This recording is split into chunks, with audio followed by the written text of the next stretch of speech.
What's going on, everybody? I am trying to get this thing going, so please bear with me.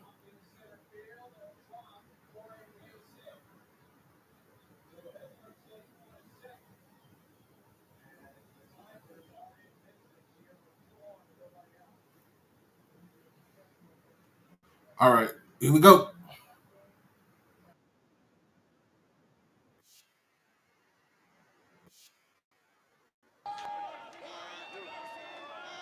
Out of the Bronx, team leader in home runs and RBIs.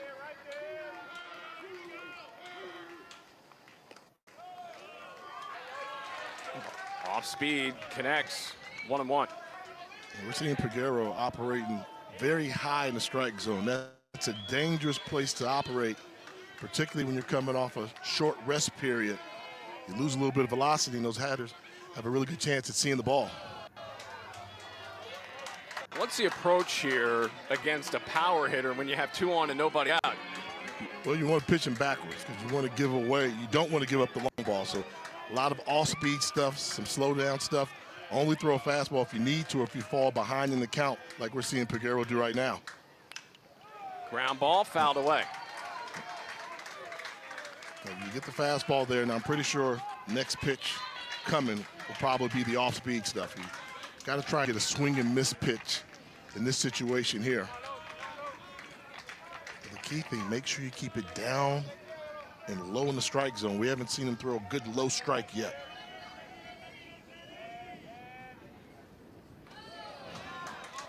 Now a full count.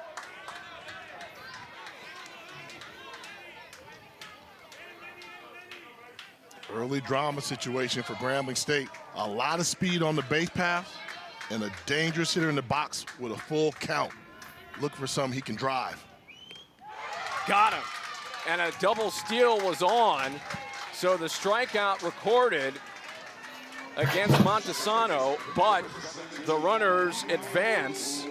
Hibbler goes to third, McClatty to second base, and that will bring up Miles White.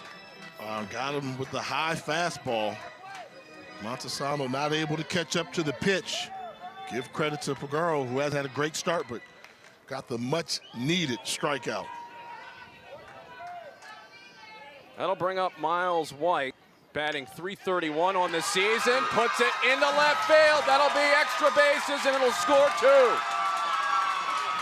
A two-run double for Miles White, and Jackson State scores first, 2-0.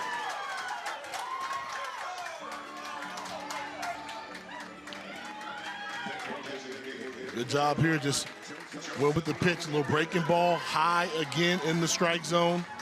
White able to tap it down in the left field to pick up extra bases. Good job on the base path. And Jackson State takes the early lead here in Atlanta.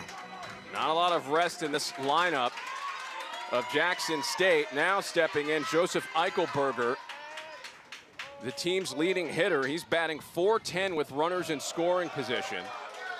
He takes high, 1-0. And just cannot seem to find the groove. Have we seen a low pitch yet? We saw one low pitch strike from Peguero. Everything else high. Everything missing high, high. Missed there high and wide. No rhythm on the mound. Peguero making his second appearance in the SWAC tournament. Pitched on Friday.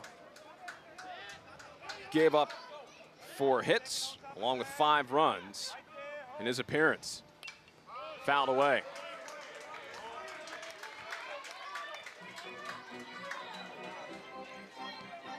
If I'm a pitcher, I'm a coach, I want my catcher Marcellus, when he's on the mound, overemphasize, hey, get down. Almost take a knee in the strike zone. Don't let him get comfortable pitching high. Really reiterate that glove. See, he's down on the knee. Get that thing down on the ground, but he's raising it just a little bit too high for a pitcher that's missing high in the strike zone. Eichelberger just getting a piece of that one.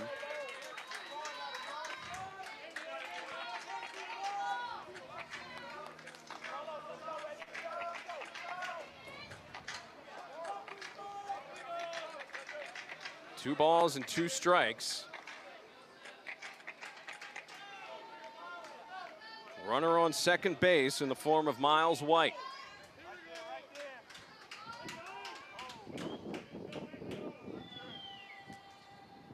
Breaking ball again, missing high, full count.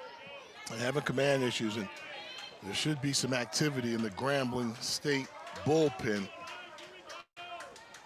And when you see a guy like this, you can't let the team get too far ahead. And we're just not seeing any signs that Pagaro is going to settle down and start pounding the strike zone. Got him again. So 2 strikeouts picked up by Pagaro. And most importantly, for Grambling, they get the second out and they prevent any advancement by White to third. His best pitch of the game. Look at this. Slider off the bat. If you swing, you're going to miss because it's so low. Look at the drop on that slide piece there outside. His best pitch of the game so far came at a crucial moment. That'll bring up Arjun Huerta, who has one of the hottest bats in the SWAC tournament. Hitting 700 so far in this tournament. He's a little bit of a showman. You know, he's got a little bit of that Juan Soto in him. You saw that pitch there. He's telling you, oh, that pitch was high. That's why I didn't swing. He's in a groove right now. And you talk to the coaches, he's kind of the guy that gets this team going. The Energizer Bunny, the spark. Count level at 1-1. So the senior had to sit yesterday. He was ejected during Friday's game for trash talking into the Bethune-Cookman dugout as he was rounding third base to score. And by rule, he had to miss yesterday's game. He's back in the lineup today. And he's got some antics in the box. You can tell. Am I watching Juan Soto? I mean, outside of being the lefty, you know, pitch is almost going to hit him in the leg, and he lifts it up. Got the shades on, and it's a cloudy day. So it's all the antics there that you need to see to emulate one of his favorite big league ball players. Look at that. Oh, man. If I'm a pitcher, you're getting under my skin. Yeah. You're getting under my skin. That's a great point. That has to just poke the pitcher just a little bit. Absolutely. Makes you want to throw the fastball a little bit faster to get it by him. Hit sharply. Great play made over at second base. The throw in time. What a scoop there by Kyle Walker to retire Jackson State in the first, but they grab 2 runs and they lead the SWAC championship game by a pair as we go to the bottom of the first. Geico covers dead batteries with their easy app.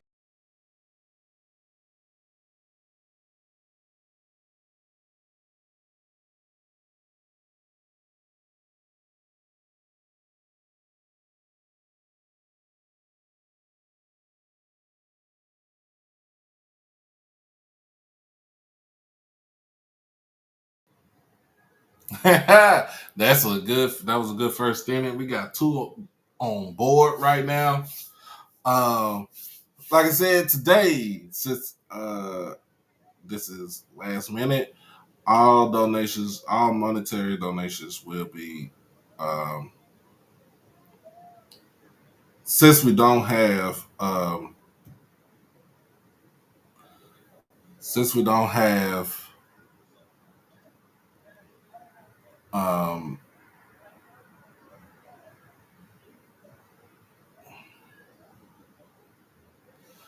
since the stream is not monetized today, we are got to be heavy on donations today.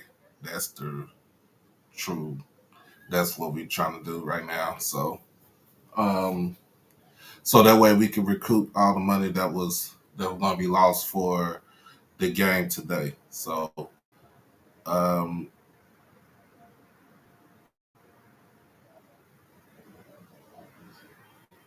appreciate everybody for coming on such short notice. So,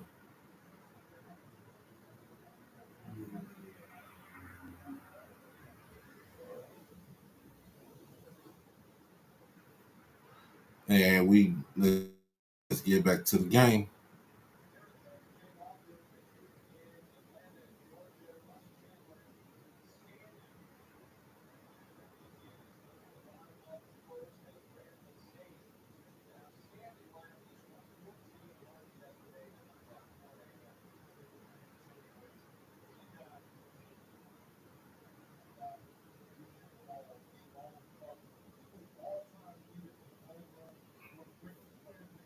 Got Isaiah Williams on the mound today.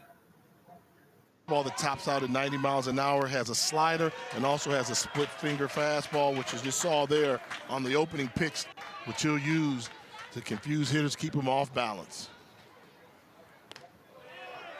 Now 1-1 to Tiger Borum, the left fielder out of Jonesboro, Georgia. Slow roller over towards second base, easily fielded by Miles White. Montesano makes the catch for the first out.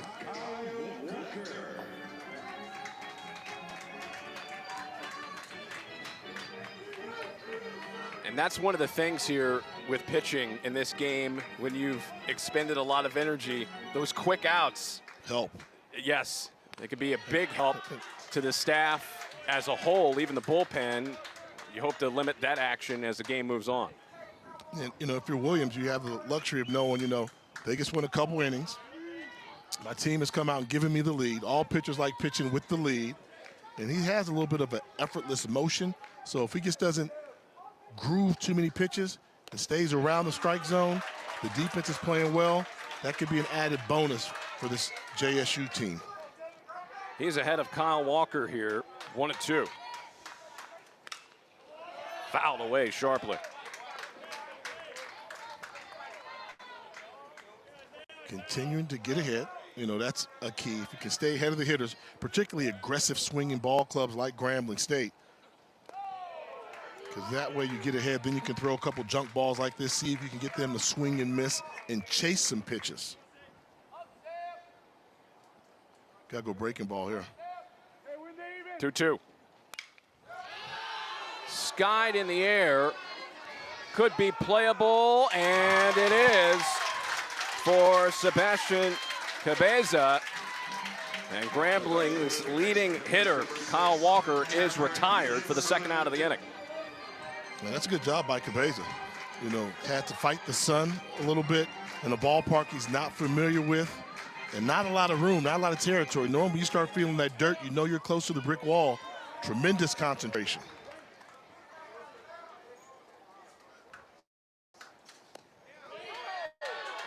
And here is one of the toughest outs in the SWAC, Cameron Buford. I would not throw him anything straight. I'll try to challenge him there a little bit. Of fastball, surprising, but in this situation, I'm spinning everything. I'm giving him the breaking ball, and I'm giving him the slider. I'm not challenging him, letting him see too many fastballs. Buford has 9 home runs this season, none bigger than the one he hit yesterday. Game-winning 3-run blast in the 9th to knock out Florida A&M in the 14-11 victory. He's not seeing anything straight. That was a nice slide piece there by Williams to get ahead in the count.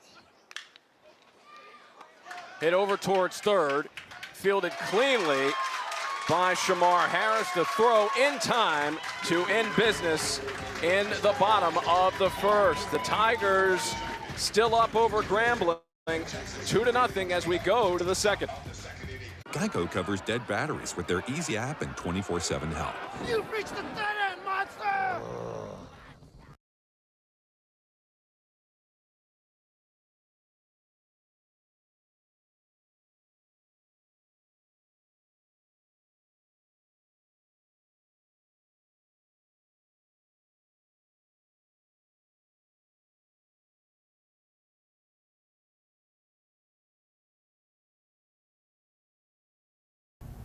It's your boy Doc Holliday. Become a subscriber on HBCU Overdrive on YouTube, and you can follow me on all social media platforms at HBCU_Overdrive on Twitter and Instagram. You can catch me on TikTok at Holiday1925 and on Facebook under my real name, David E. Smith Douglas. Also, when you become an exclusive family member, you get all the membership perks. You get all the exclusive members only videos, early access to new videos, member shout-outs, and members only live chats. And also you can get birthday shout outs on here and win member when you becoming a subscriber. You can also hit the donation to the Cash App at HBCU Overdrive. You can hit the PayPal, David Smith 1925, and you can hit the Zelle, David E. Smith 30 at gmail.com. Remember, all proceeds go towards the channel, not the pocket. It's your boy Doc Holliday. We swing to the left, down I-20, and we dip. We going down there for Swag Media Day, July 16th, 2024, being hosted at the Sheraton Birmingham Hotel in downtown Birmingham. And we got all schools that's going to be represented in the house on that day. We talking about Jackson State, Valley, Alcorn, Pine Bluff, Prairie View, Texas Southern, Grambling, Southern, Bama State, A&M, Bethune-Cookman, and FAMU. But in order for your boy to get down there, in order for you to get that good content, you got to hit the Cash App, you got to hit the PayPal.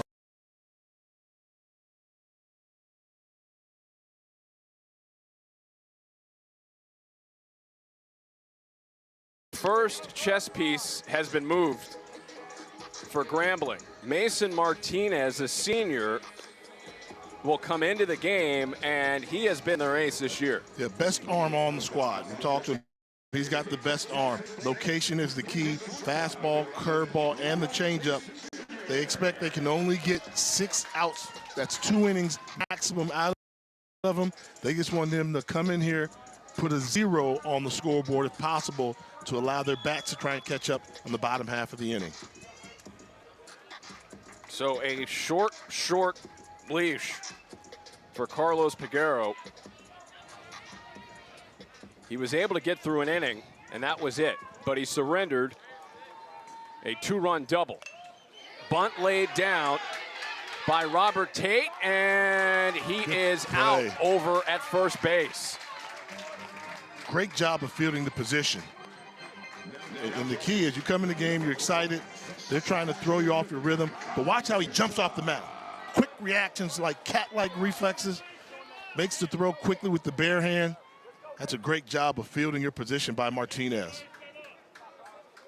That'll bring up the catcher, Sebastian Cabeza.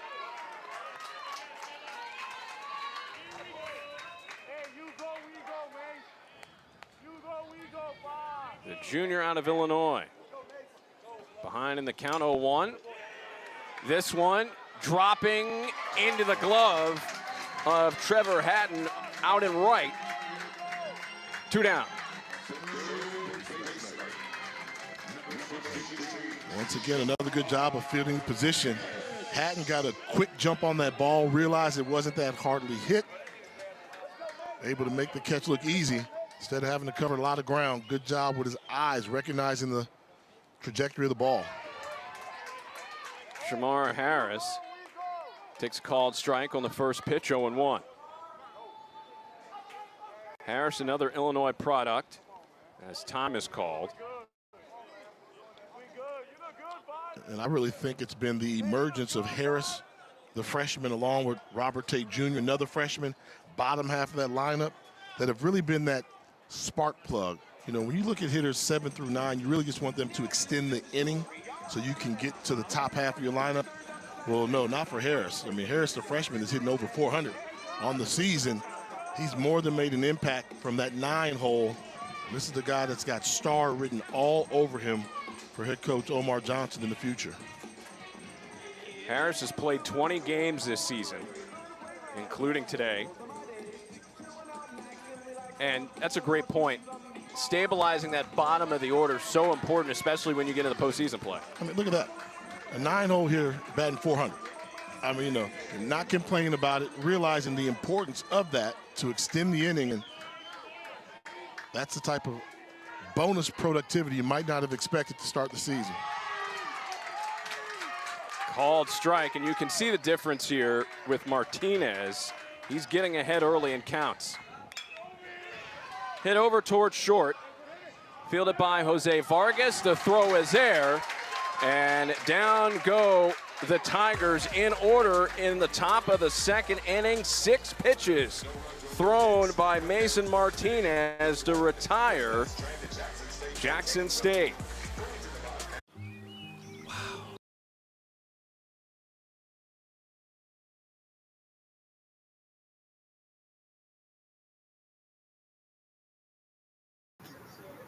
Had to get something to eat.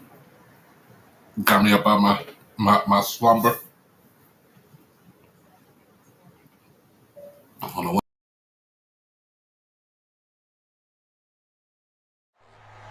It's your boy Doc Holliday. We swing to the left.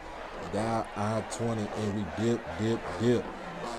We going down there for Swag Media Day, July 16th, 2024. Being hosted at the Sheraton Birmingham Hotel in downtown Birmingham. And we got all schools that's going to be represented in the house on that day. We talking about Jackson State, Valley, Alcorn, Pine Bluff, Prairie View, Texas Southern, Grambling, Southern, Bama State, A&M, Bethune-Cookman, and FAMU. But in order for your boy to get down there, in order for you to get that good content, you got to hit the Cash App, you got to hit the PayPal, you got to hit the Zelle. We also got to hit that Super Chat while we on the live stream. And so, make sure you get your donations in so we can get down there. And like I said, you're going to swing to the left. Hit I-20 and we dip. Yeah, baby.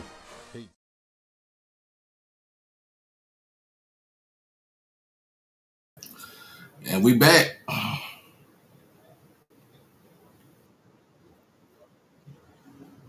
And what a job he has done in his 14th season with the program. Still relatively new as a head coach, but he has his team in the championship game. And this is a guy that bleeds Gram fam. That's a phrase they sound down there. At Grambling, it's a family. They call it Gram fam. And he is the leader of them.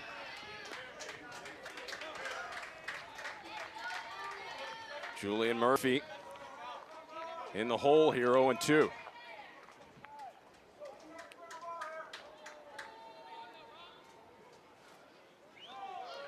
Next pitch missing, low, 1-2. Coach Pierre talking to him before the game. He knows it's going to be a challenge today for his pitching staff because of the amount of energy they've had to expend as this pitch is skied in the air towards center field. Hibbler is there to make the catch.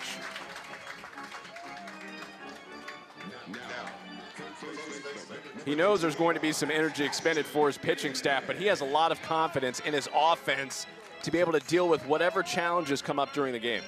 And they need to kind of get it going. You know, you went to the bullpen early. They came in with the 1-2-3 inning, giving your offense an opportunity to try and do some damage to catch up in this game. Isaiah Williams threw 14 pitches in the first inning. 0-1 here. Now 1-1. As we look at Ashton Inman in the batter's box, defensive gem, said he's by far our best defensive player, makes us look good playing first base, and one of the tougher outs to get within this Grambling lineup. And I think for them, the key is going to be they need that first base runner. Sometimes teams get into a funk where it's 1-2-3, man up, man down. They got to get somebody on base. We have not seen many 1-2-3 innings all weekend. All weekend, you're exactly right. We've seen a couple already here in this game. Grambling went down in order in the first. Next pitch fouled away. Jackson State went in order in the top of the second.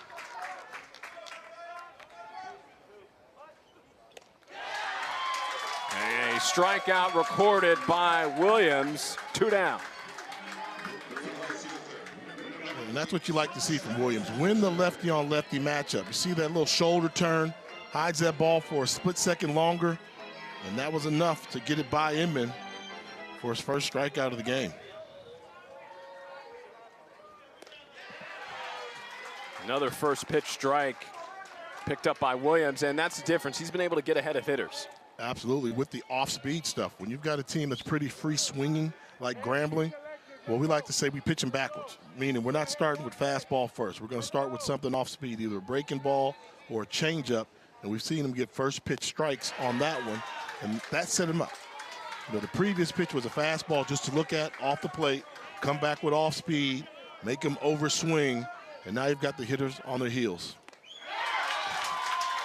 Another strikeout picked up by Williams. Back-to-back Ks for Williams to close out the second inning. He's looked sharp here, Jay. Doing a good job of changing the speed on his pitches, and look at that downward tilt on that changeup.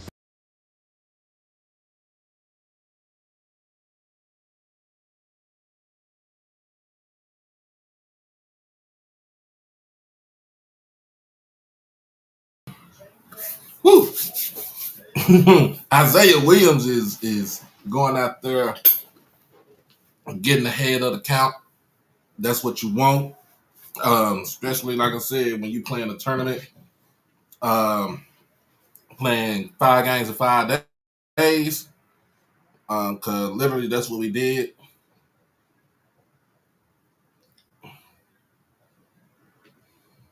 That's what we did this week. Played 5 games in 5 days. Yeah, so yesterday was a great one. Let's see what we got.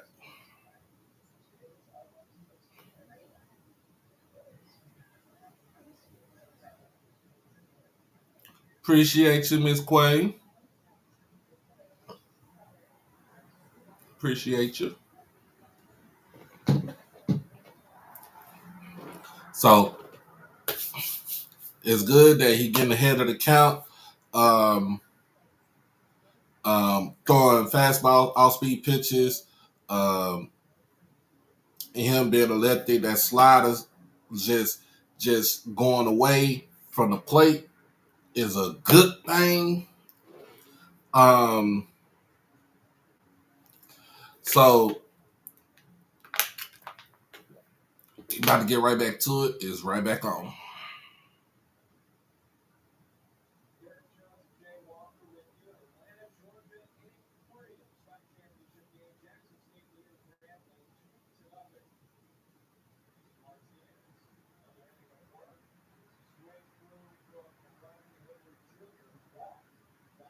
The top half of the lineup, which is a big plus for Grambling.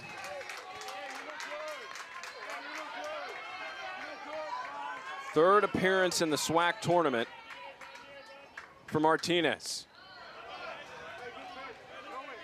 He went 6 2/3 against Alabama State in the first game. And he gets Hibbler swinging for out 1. And that just kind of tells you where we are in this tournament. He's their best arm, period. And even on short notice with a couple days rest, they're that short on arms. You got to put your best arm out there. Give me the best you can. And right now we're seeing Martinez respond to the call. He's been impressive since he entered this ball game. Jordan McClatty will step in.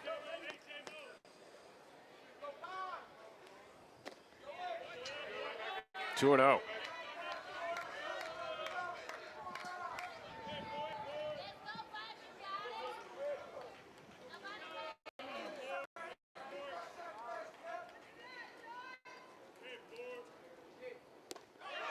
There's a strike for Martinez to run the count to 2 balls and 1 strike. Scary pitch coming up right now. 2-1. I think McClatty was taking this one here. He was looking for something that he wanted to hit. With that approach he has at the plate, you got the lefty versus righty matchup. Things getting a little settled. Right now, I think this may be one of the most dangerous matchups we may see early for Martinez in this game. 2-2.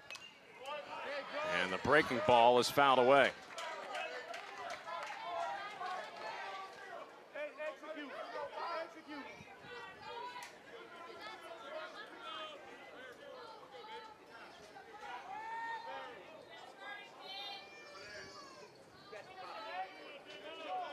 Two. Hit out towards left center field, relatively deep, but there to make the catch is Martavius Thomas. 2 down. Good little battle right there. You know, McClatty showing you some pop, tried to go opposite field with it a little bit. And Martinez able to challenge and get a very tough out when needed to keep the base paths clean.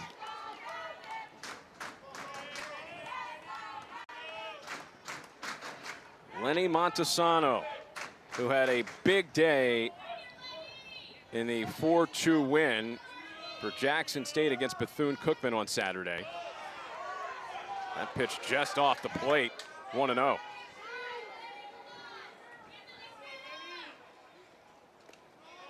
Now 2-0. Back-to-back situations where Martinez making it tough on himself, falling behind in the count against a more than capable hitter to do some damage in the batter's box. 3-0. Montesano accounted for all 4 runs yesterday in the RBI department, 4 ribbies in the 4-2 win. As he takes a look at a called strike there, 3-1.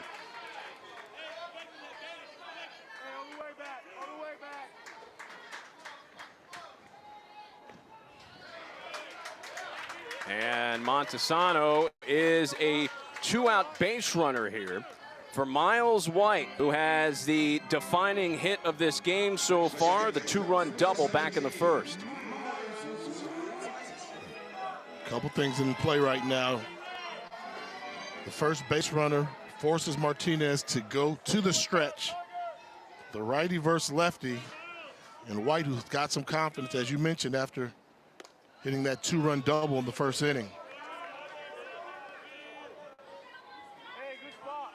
Hey, good spot. Do it twice. 1-0.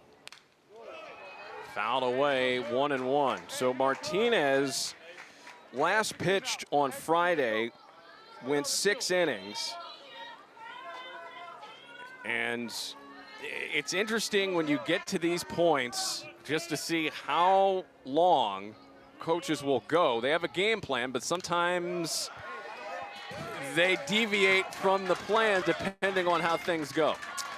And I thought, had he not walked the previous hitter and gotten out that inning, we definitely would see him coming back for another inning. But in this case, I think Coach Pierre would be happy just to get out of this inning without giving up another run, and then maybe roll the dice and go to somebody else in the bullpen. 20th pitch of the inning is a ground ball over to second base. The flip to the bag closes out the top of the 3rd inning. When we come back, we'll hear from Omar Johnson. His Tigers lead Grambling 2-0.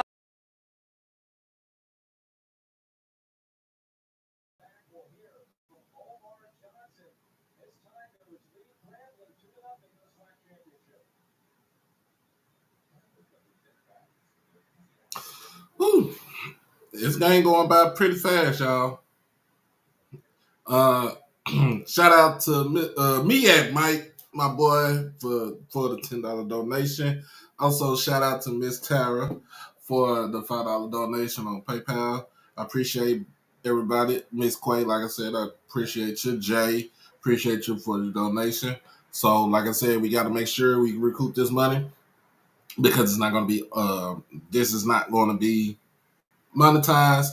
So, we just got to try to get what we can so to make sure we make up for, lost revenue. So I was not going to stream this. I was really just going to stay, basically just be here at home.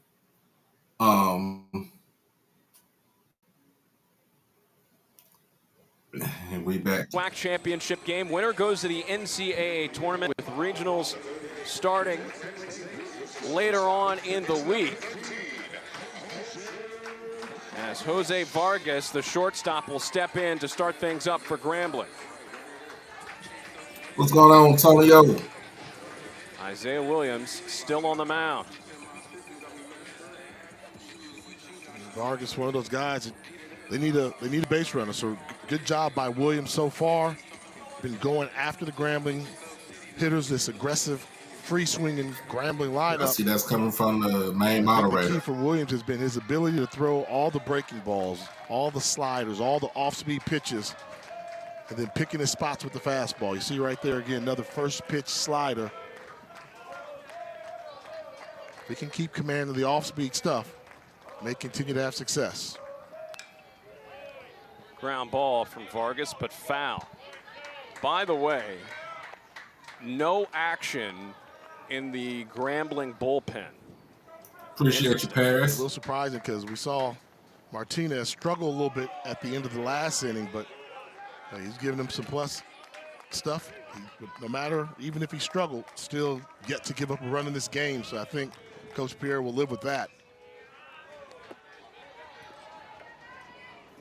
Appreciate you, Vargas Big fouls Tonyo. away another pitch.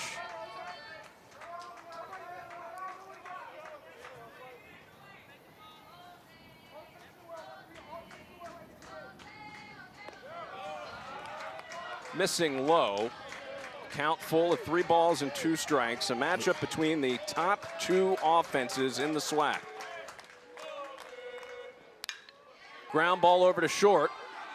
Fielded on a hop. Sharp throw from Tate to Montesano for the out. And one of the few times that we knew fastball was coming with a 3-2 count. A good job by Williams, trusting his defense to make the play behind him. Tate fielding the position with a lot of range to keep Grambling without a base runner in this game. First pitch inside and tight to the catcher, Chris Marcellus. One thing we have not seen a lot of in this game so far, balls in the air. A lot of ground balls so far. There's another one. Underneath the glove of Shamar Harris over at third base. And Grambling finally has a base runner in the form of Marcellus. In the form of E5, error on the third baseman. Freshman mistake, a little bit too casual with this. As he's going over, just has one glove on the ball. Look at this. Get your body in front of that. You got to get your body in front of that where you can square it up. And even if the ball takes a funny hop and hits you in the chest, you can still throw him out. That was the catcher. So you didn't have a lot of speed in the batter's box.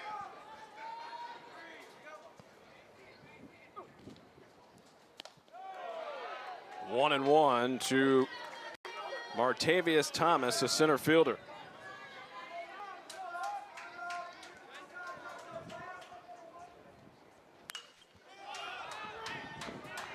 Foul territory, first base side, and just eluding the glove of Foul territory is short. I would say it's That's what I almost know safe to about say this tournament. Any type of foul ball pop The baseball up is gonna be stadium. out of play. I mean, this ballpark in terms of The foul line outside to the playing surface, the stands tiny, is like a real tiny short box. distance. Talking maybe 10 feet from home plate to the backstop where it's out of play. Missing up the ladder. Count level at 2 balls and 2 strikes to Martavius Thomas. 270 hitter on the season heading into today. Oh, he went around. Punched out for a strikeout. Third of the day recorded Okay, Isaiah. by Williams. Isaiah is rolling. And the freshman, let's see if he goes around. Yeah. Yeah, but just look how awkward he was, not expecting the off-speed pitch there.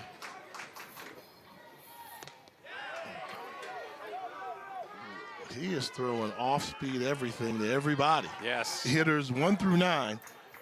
You're not that seeing looked like fastballs unless I fall like behind in the count and I It must. wasn't even a curve. It Good looked like job a of change plate up. management using the secondary stuff by Williams on the mound. Tiger Borum ahead here, 2-0 It's all SWAC love up in here today, baby. in his first appearance to lead off the game. 3-0. All right, let's get the control down. It's all SWAC love in here, baby. There is some stirring going on in the Jackson State bullpen. 3-0. A 4-pitch walk picked up by Borum. And now Grambling in business here with 2 down in the third. Y'all got to realize Isaiah Williams is actually pitching This is on 2 championship days baseball. rest. Let's see if Grambling can make Jackson State pay. You have the error to get the first base runner. Follow that up with a walk. Now you've got a runner in scoring position. Your number 2 hitter and possibly your best hitter, best baseball player coming to the plate. And Kyle Walker has got a .394 batting average and leads this Grambling State team in home runs with 11 on the season. 20 pitches this inning for Isaiah Williams, and with action commencing in the Jackson State bullpen, you wonder how much more he's going to be able to go in this contest with 2 on, and this next batter could dictate a lot as far as how long Williams stays in this game.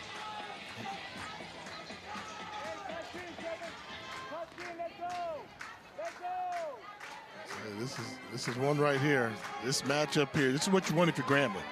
Your best player with 2 outs. You need to have 2-out hitting to win baseball games in the postseason. And look at this matchup now. Kyle Walker swings at the first pitch. It's a base hit into left field. Flying around third base and scoring the first run of the day for Grambling is Marcellus. It's a 2-1 game off the RBI single picked up by Kyle Walker.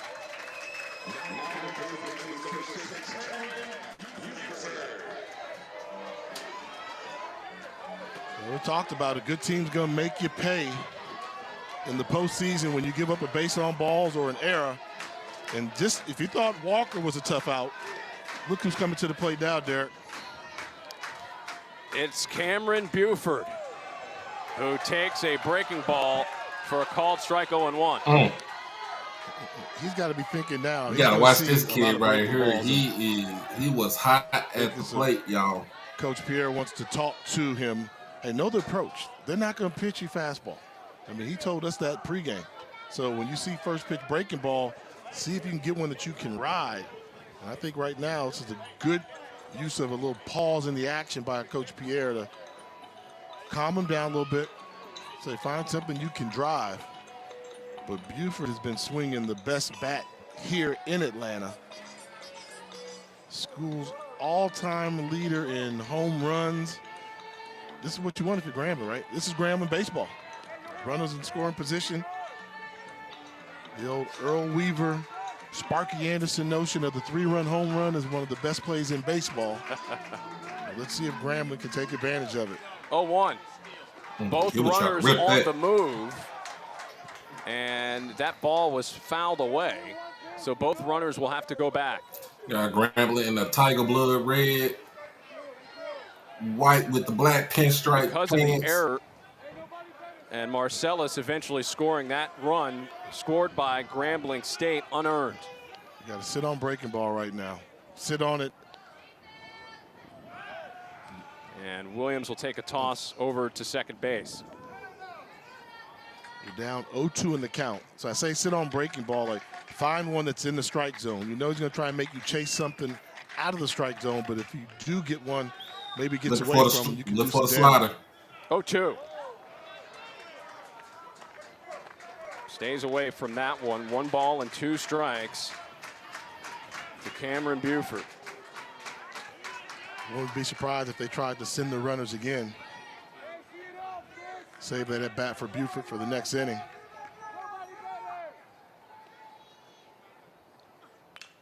Fouled away.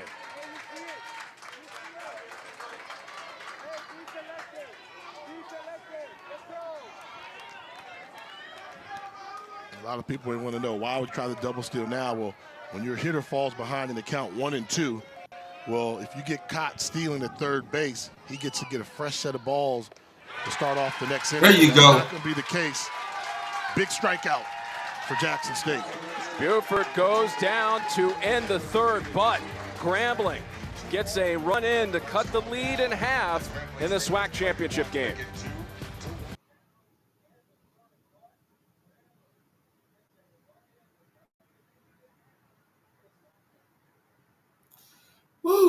Man, that was that was a great pitching. That was a great pitching battle right there, y'all. I can't tell y'all how that made me feel right there. Just knowing, like, loving the game of baseball right there. But man, they are going at it today. Both teams are going at it. Good pitching. Um, only mess up, only error on today was from Shamar Harris, third baseman, but he don't let stuff get past him like that. So that's a good thing right there. Um, don't know how long Buford's going to, I mean, not Buford, but Williams is going to be on the mound because he did pitch. He did pitch uh, more than like 3 innings 2 games ago. So, and then I'm looking at the commercial right now. Who ready? Who ready for NCAA football come out? Who ready for it? Cause I'm ready. I need my fix. I ain't played that game in so dang on long. All right, and we back up. We back at it, y'all.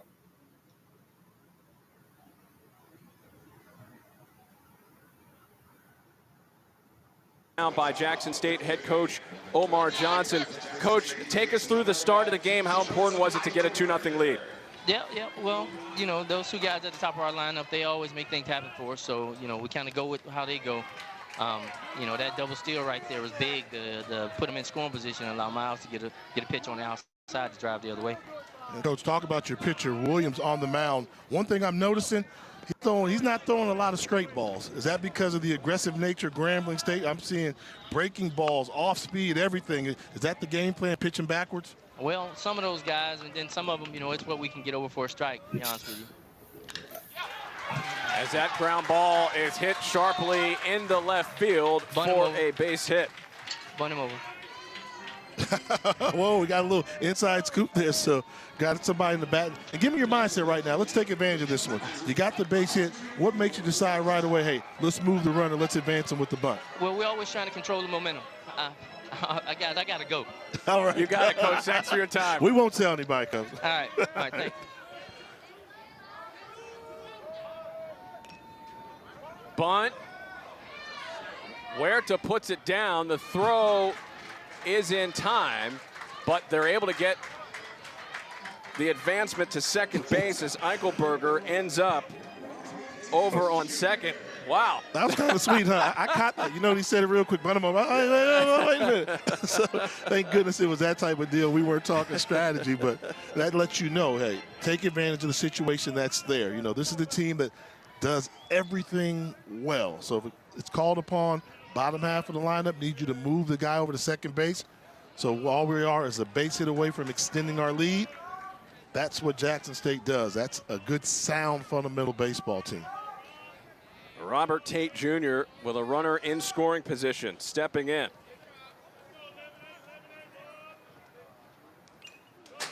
Fouled away. And look at the frame on Robert Tate Jr. So this is a shortstop, just a freshman, 6'3". And in baseball, they like to say, we like angles. You like angles in baseball, he's going to add another 20 pounds on that frame. You talk about a guy that's going to be a terror in this conference and a big prospect. Robert Tate Jr. can swing the bat, give you some offense, athletic. This kid has a very bright future ahead of him. And like they like to say in sports, let's see if the future is now, as they would love to get a base hit from Tate Jr. He's got hits in 9 of his last 10 games heading into today. Hits this one out towards center field, gives it a ride. But Thomas is there to make the catch. Tagging up from second and arriving to third base is Eichelberger. So again, station-to-station baseball from Jackson State, now with 2 down. Runner at third base, 2 outs.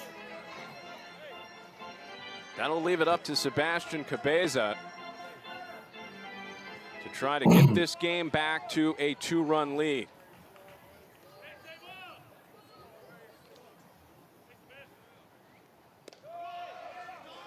inside and tight for ball 1-0. For everybody who's Bayes coming flew in, out to left. if you see it on the screen, His first I'm at bat. streaming this for free. So this is not one is headed monetized. Out So they want to to a recoup similar area. heavy donations As for that catch today. is made for the final out of the inning. We go to the bottom of the fourth. Jackson State still up 1. And Doug.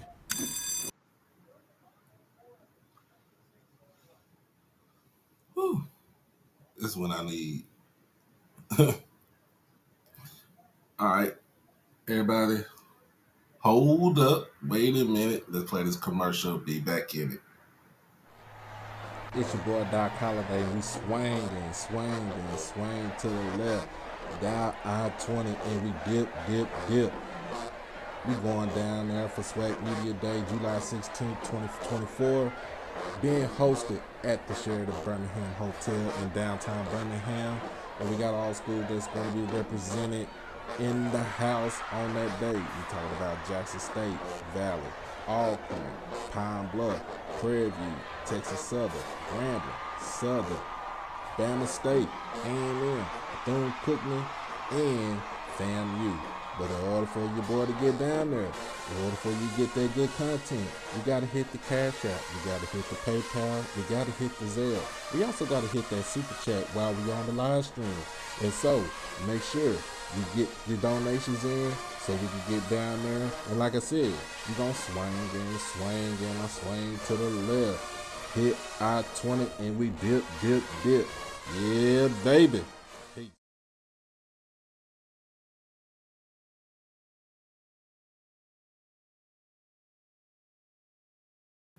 Sorry about that. We back, and let's get back to it.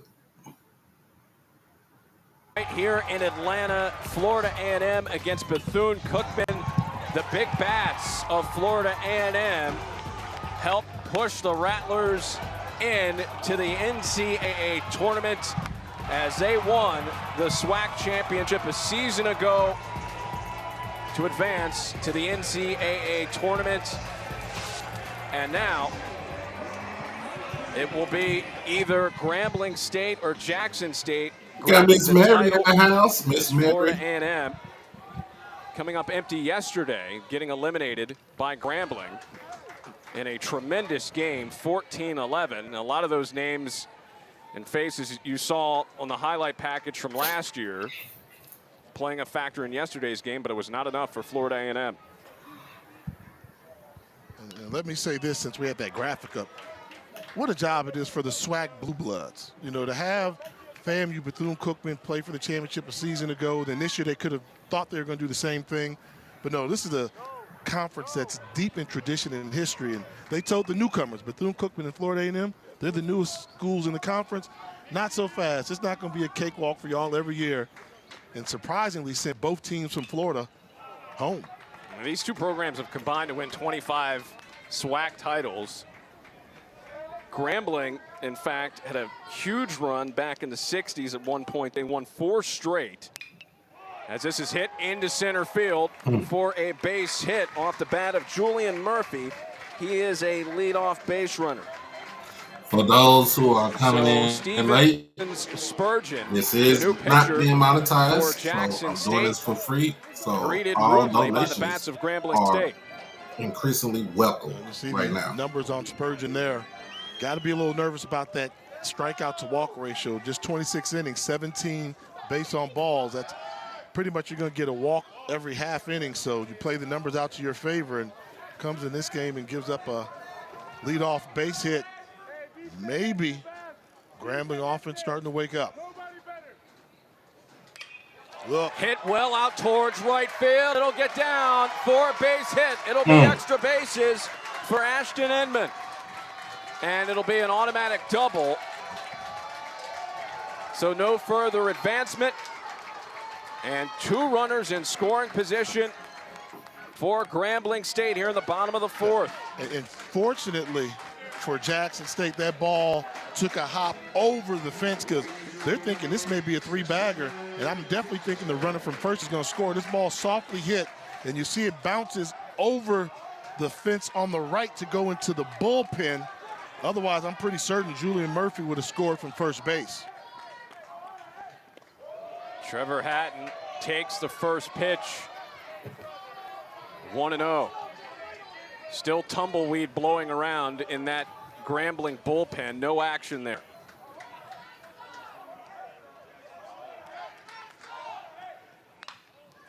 Hit down the line. That's a fair ball. It will score Murphy. Enman makes the turn. Poorly fielded out in left field. Trouble out in left. And this will be a 2-run hit picked up by Trevor Hatton and the lead for Grambling. That's all right. A couple things that took place there. I think the opening pitch, this is nothing but a hanging curveball. Look at that hanging curveball, too high in the strike zone and going there. And watch the approach. Lazy approach, doesn't get down on it. That allows the runner to go from second base to third base with no outs in the inning. Poor defense by Jackson State. And the Grambling offense is doing the Carlton as they get it going, y'all. Appreciate you, Mobile USA. A lead for Grambling now at 3-2. And when you get a big hit like that, you can do whatever dance you want. It scored a triple officially. Check that. It'll be a double and an error on Huerta out in left. We'll have a pitching change as well. It's a 3-2 lead for Grambling now. We'll tell you about the change when we return. Incredible, isn't it? Yeah. Well, with your home, auto, boat, and RV all bundled with... Well, you know, that's the game of baseball, y'all. That's how baseball is on the real. You know, it's either you got it or you don't. Hopefully go out there and calm the pitcher down because you just let 3 runs come in. And that's on your watch.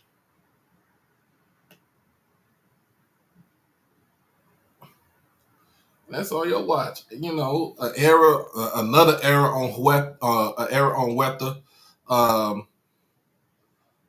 which, like I said, you don't see that all the time. But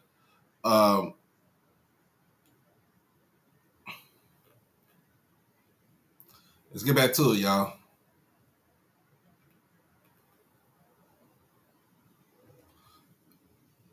And we're going into another pitcher, y'all. Mr. Hastings. He from Georgia. Out of Georgia, we'll try to stop the... So, hard hit ball down. That ERA does not sit well with me. The key thing is recognizing where the ball is. Look at him. He's looking, right? He's thinking, okay, I got 2 bases. I've got 2 bases. As he's coming to second, he can see the left fielder. Oh, you're going to drop it? Watch him kick into another gear and recognize I got a chance to get to third base to help out my baseball squad. Oh, yeah, it's so unusual. Great base running. I see it, Haddon. I'm going to give credit where credit is due. And that could be a key if you're talking about just having to move the guy 1 base compared to 2. You hit the Tom Jones on us. That I'm saying that so you see. Yeah. I wouldn't say the third baseman is shaky. I'm gonna say Shamar Harris is shaky. I just say points for right that. now. Yes. I should not have incriminated That's myself. not. But That's not. It's too late now. Tom Jones. It was Tom Jones. So Grambling, the bats, you knew that it was going to be hard to hold those bats off. And now the advantage shifts over to them from a couple perspectives. They have the game kind of the way they want it. Martinez on the bump. And now, Renee, I appreciate with an opportunity to score another run with nobody out still here in the 4th. Gotta stop the bleeding. This type of game, they're bringing the infield in. And the reason why it's surprising, with no outs, guy on third, you kind of want to make him have to get a base hit to get that guy in. But now with everybody so close, ball doesn't have to be hit so hard to make it out of the infield. And Vargas off the mark with that swing, 1-1. This is not a team that plays a significant amount of small ball. They don't bunt a ton as this next pitch is inside.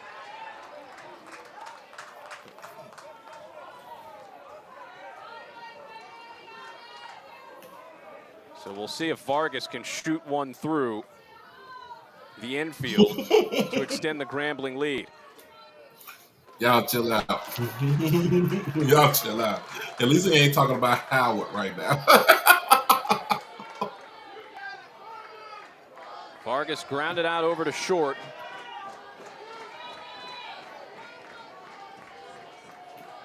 In his lone at bat today. And this time he earns a walk. Now we got runners on first and third. Now let's see if they decide to move the infield back to double play depth, particularly the second baseman and the shortstop. You know, and something I always say about college baseball, which I think a lot of people don't realize the dynamic. The key is getting to the other team's bullpen, because you never know what that guy's going to have. You can have a starter that's on fire, mowing you down, and then you make one pitching change, you put them in jam, and they have to go to the bullpen. You never know what they're going to get. Think about it in this game. Grambling went to the bullpen earlier. They didn't know what they were going to get, but they got a great performance from Martinez. Popped into center field. It'll drop for a base hit. Hatton is in to score, and it's an RBI single for Chris Marcellus. 4-2, Grambling. That's what I think. You're left-handed pitcher, you got to throw that sweet slider.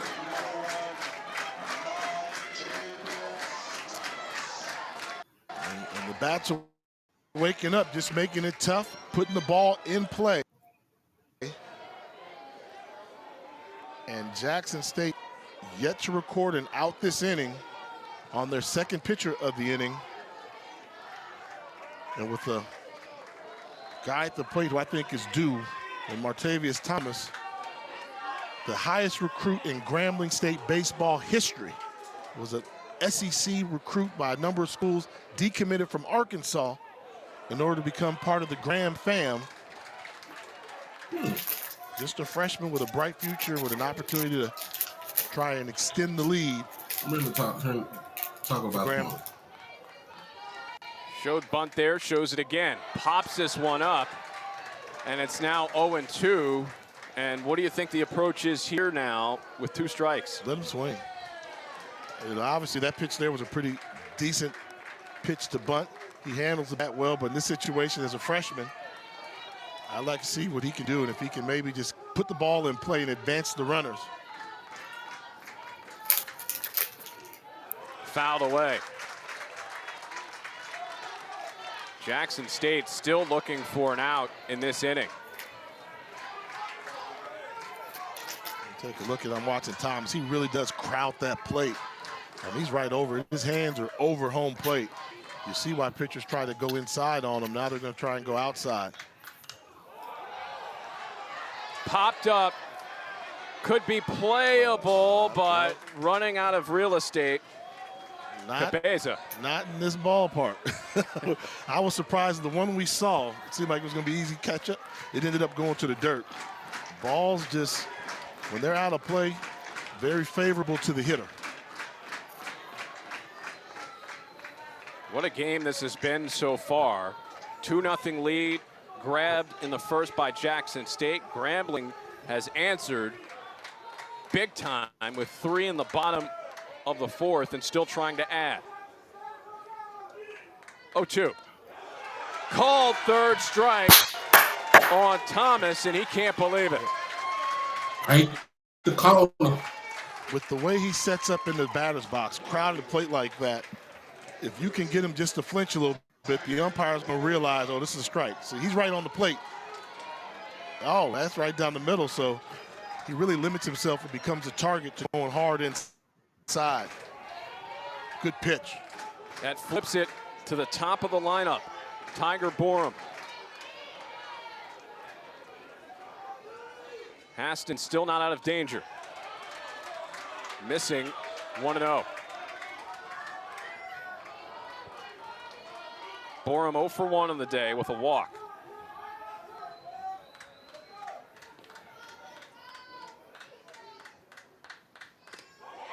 1-1. Sweep and slider.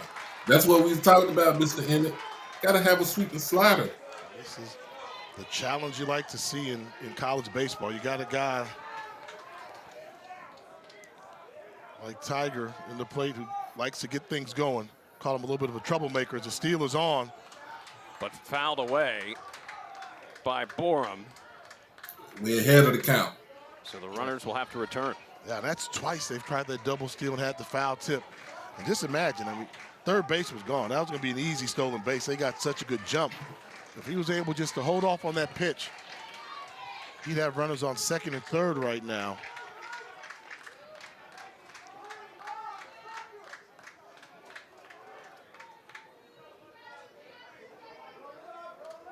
Two runners on, one down. And now time called. And there will be a mound visit to Haston. As Cabeza will talk things over. The winner of this game will advance to the NCAA tournament. The tournament field will be announced on Monday at noon. And regional play will begin later on in the week.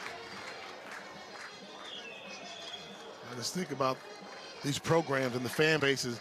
These folks, they know how to cheer against each other. You know, they know when it's time to make noise, and Grambling folks are kind of letting them have it right now. The Jackson State folks on the other side start thinking of all the legendary names, the Robert Brady's, the Wilbert Ellis, the Ralph Carrs, the Oil Can Boys. When you talk about two traditional proud baseball schools, Grambling and Jackson State. Swing and a miss. And Borum is retired for a big second out. So we got over 200 people between. All right. Thank you. And a crucial you got 200 right people there, between Twitter and Facebook. Oh, I'm about to say Instagram. And that's Twitter big and after YouTube. starting out Make 3 sure for that 3 you with like, runners in stream, comment, scoring share, position. subscribe. Also, make sure that if you're strikeouts trying to for the this Grambling is not being offense. monetized. Heavy Kyle donations Walker will is a try must to to recoup the money that extend we the lose. inning as he takes wide 1-0. The good thing is those have been 2 great strikeouts. The bad thing is you really need one more because you have the most dangerous man in the conference coming up to the box right now. Kyle Walker batting .394, got a single in this game already. This is who you want coming to the plate if you're Grambling with 2 outs with an opportunity to do some damage. Wind starting to swirl a little bit right to left, so balls may get out of here to left field. That pitch missing. 2-0 to Walker, who had an RBI single to start the scoring for Grambling back in the third.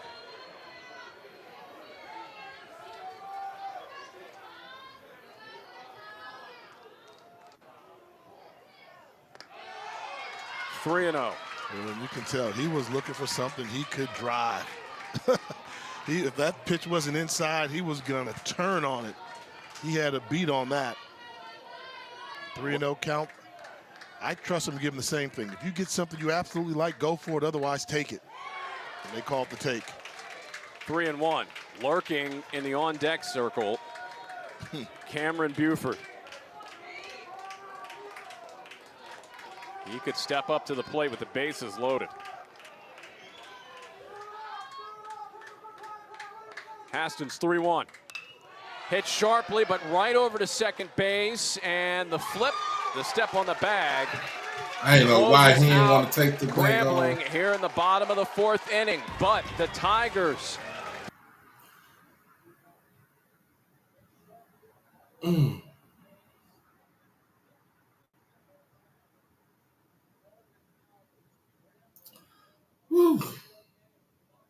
That get your blood pressure going, y'all. That get you going. Perry, why you gotta say tell him stop playing cute? Ain't nothing cute about baseball. Hey man, we'll be right back with this message.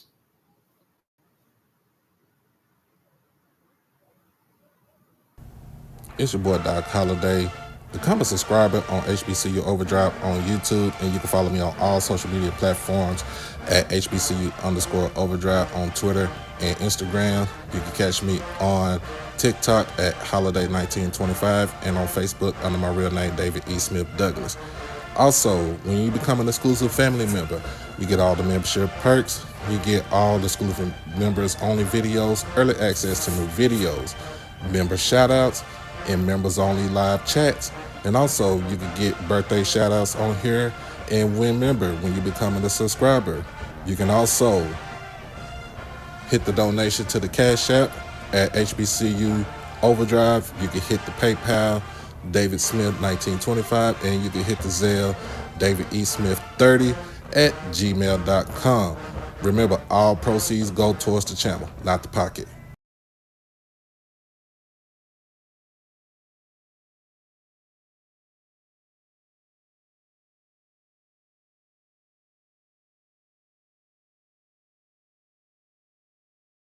Championship game. We're joined right now by Davin Pierre, the head coach of Grambling. And coach, take us through that last frame and what you thought your team getting the lead. Yeah, you know, we battled back. Obviously, I knew we would.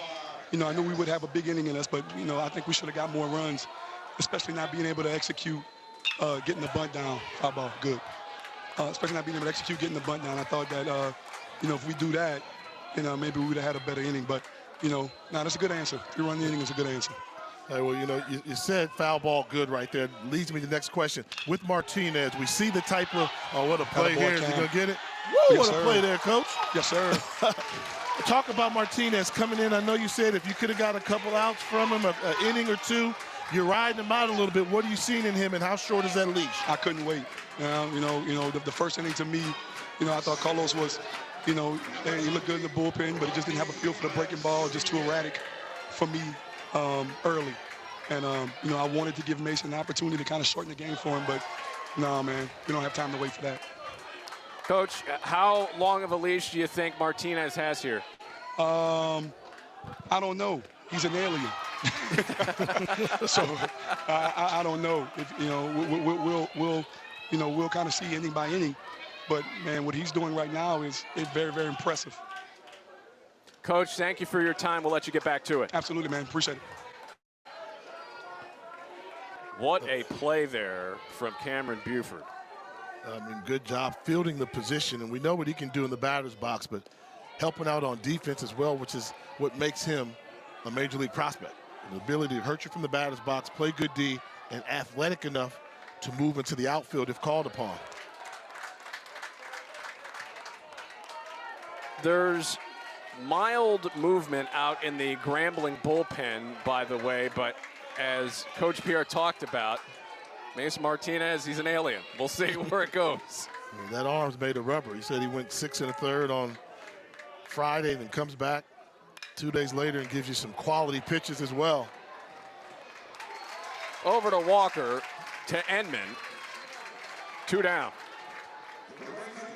You know, we've had an opportunity to talk to both coaches. You know, we talked to Coach Johnson, then we just talked to Coach Pierre, and you see two well-respected guys, two guys that know the game, and two men that are at the peak of their coaching craft. And those are some of the guys that HBCU baseball rides the shoulders of. And you can tell they've got two competitive ball clubs out here. The athleticism with both of these teams, the athletes have always been there. But the high baseball IQ that these young men are starting to see increase over the years, it's been a joy to watch.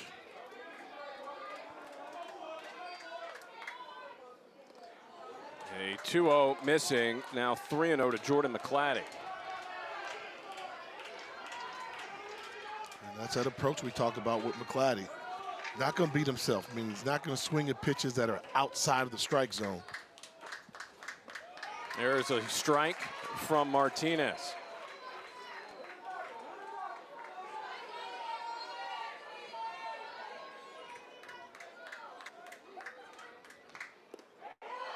(3-1) misses the mark, and McClatty is a 2-out base runner for Lenny Montesano, who can change the narrative of this game very quickly with one swing of the bat.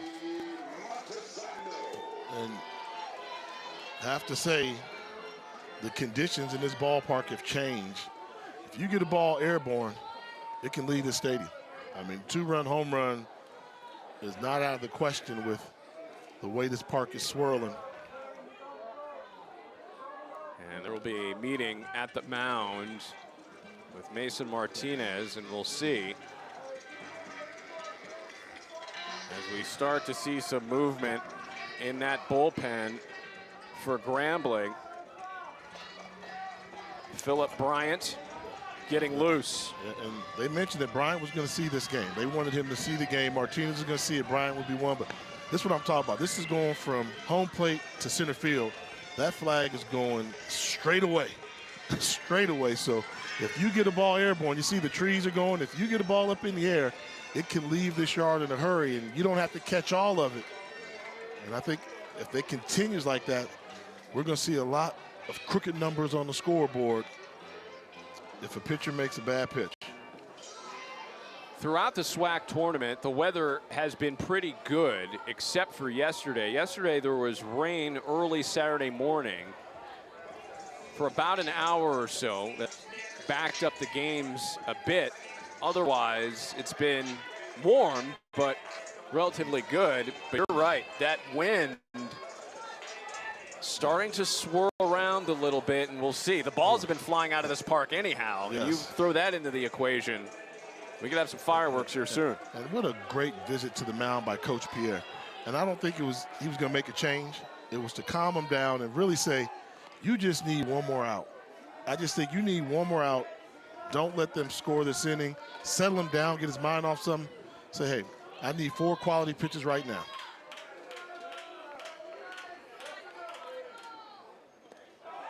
And this one skips away from Marcellus, and advancing to second base is McClatty.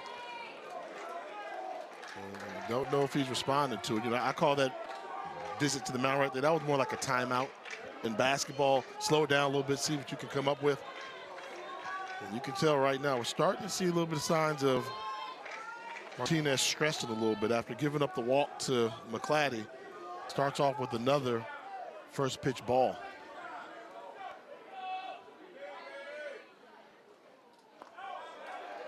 Missing 2-0, and this is one of the biggest challenges in the lineup. Montesano leads the team in home runs, RBIs, doubles as well.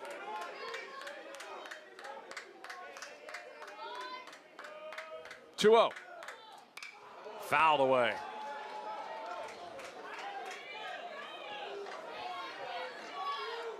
In this matchup, you saw he was able to get that fastball over for a strike, but when you've got a guy like Montesano in the box, batter's box, you want to pitch off speed. Well, when you're tired, it's hard to stay accurate with those off-speed pitches and breaking balls. See if he can dig deep and dial up a good one. Hit over towards third, but foul. And that evens the count at 2 balls and 2 strikes. So Martinez, a strike away from getting out of this inning.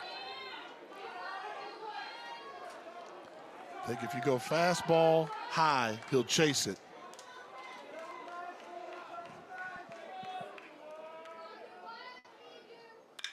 Breaking ball, hit over towards short, and Vargas can't make the play. McClatty has to put on the brakes at third. Too dangerous for him to try to score, and that will put runners at the corners with 2 down.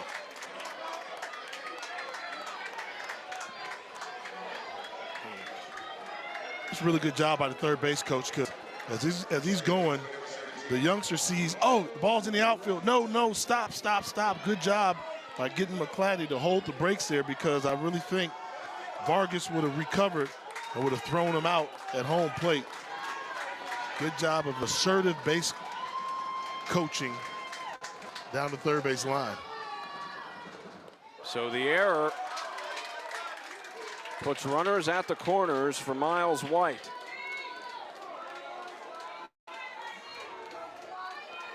White had a 2-run double back in the first.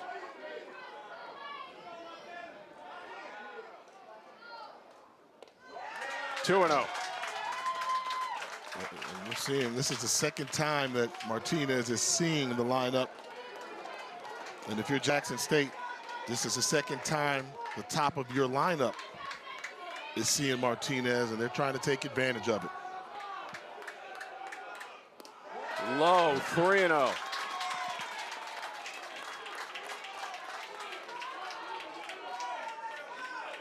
Grambling would love to go to the pen with a clean inning. But Martinez behind here, 3-0. And a 4-pitch walk to Miles White, loading the bases for Joseph Eichelberger. You got to make a change. I think you got to make a change. You got to go to the bullpen in this situation. He's given up 2 balls, 2 walks, 2 base on balls. You got the error, didn't get out of the inning. You have to have the ability to go to the bullpen and say, whoever's coming out, you're just 1 pitch away from getting us out this inning and doing the job you want. Bases full of Tigers. Bryant warming up in the pen still for Grambling. The first 2 batters of this inning were retired. But since then, a walk, an error, and another walk. Did you see that? Coach Pierre got out from the dugout, was going to walk there, looked at Martinez. What you got pointing at him? Martinez tapped himself on the chest twice. Coach, I got this. It's all heart. And we said this series is going to come down to it. It's all heart. Everybody's running on fumes. And that one gets behind Eichelberger and hit him. Yeah, you got to take him out, Coach. And a run scores. I get it. You want to ride with your guy, but remember I said a little earlier, when you're tired, you lose the accuracy with the breaking balls. And this ball just gets away from him, hits him on the back shoulder, and brings in a run. And still not making the change. I'm surprised. And this is a guy who can hurt you here. Huerta takes a look at the first pitch, 1-0. And Coach Pierre is making his way to the mound, and this might be it. It looked like Martinez was going to be able to get through the top of the 5th. He retired the first 2 batters, but perhaps running on fumes right now, as we'll have a pitching change when we return. Philip Bryant will make his way into the game. We'll tell you more about it when we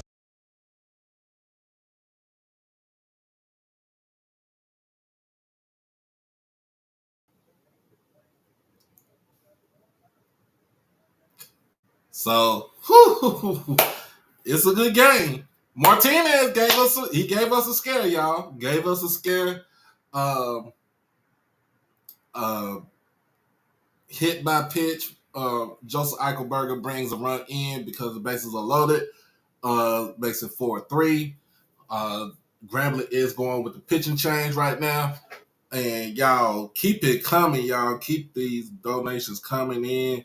I appreciate y'all.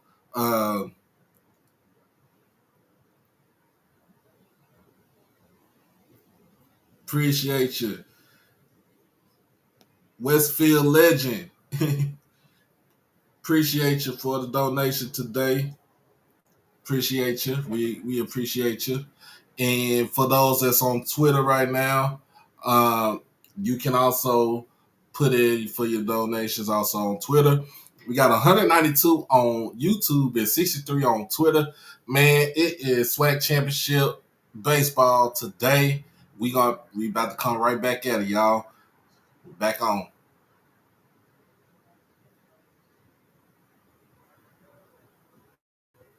inning.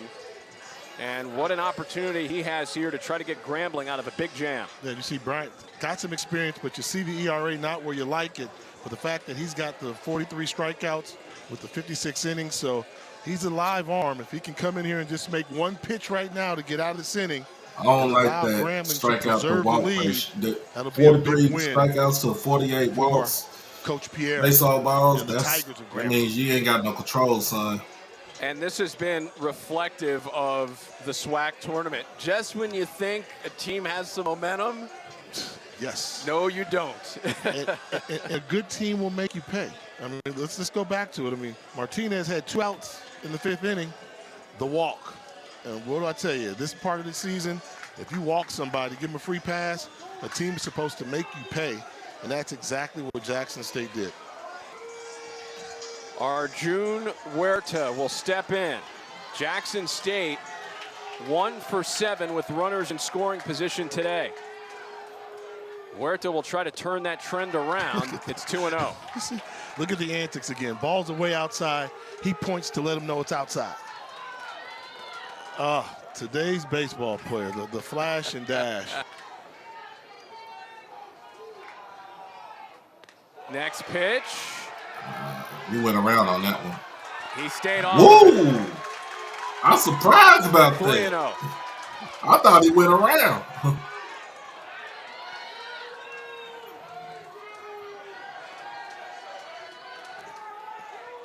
Take will be on here to see if he can get an RBI walk. You see what he did? He wasn't satisfied just taking. He hopped up in the box just to try to distract you some more. Now it's 3-1. Let's see what they dial up. Full count as he swings through the 3-1 offering. Looking at the Grambling fans, you can tell they're a little fed up with Huerta's tactics as well. Here's the 3-2 pitch, big pitch in this game. Hit out towards left field, drifting and making the catch is Borum to end the 5th.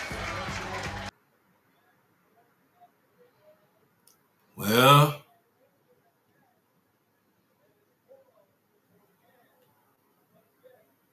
they needed that. They needed that.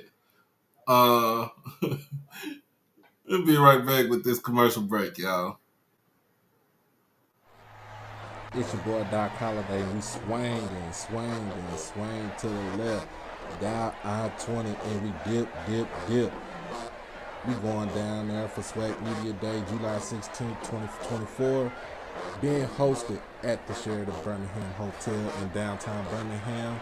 And we got all schools that's going to be represented in the house on that day. We talking about Jackson State, Valley, Alcorn, Pine Bluff, Prairie View, Texas Southern, Grambling, Southern, Bama State, A&M, Bethune-Cookman, and FAMU. But in order for your boy to get down there, in order for you to get that good content, you got to hit the Cash App, you got to hit the PayPal, you got to hit the Zelle. We also got to hit that Super Chat while we on the live stream. And so, make sure you get your donations in so we can get down there. And like I said, you're going to swing and I swing to the left. Hit I-20 and we dip. Yeah, baby.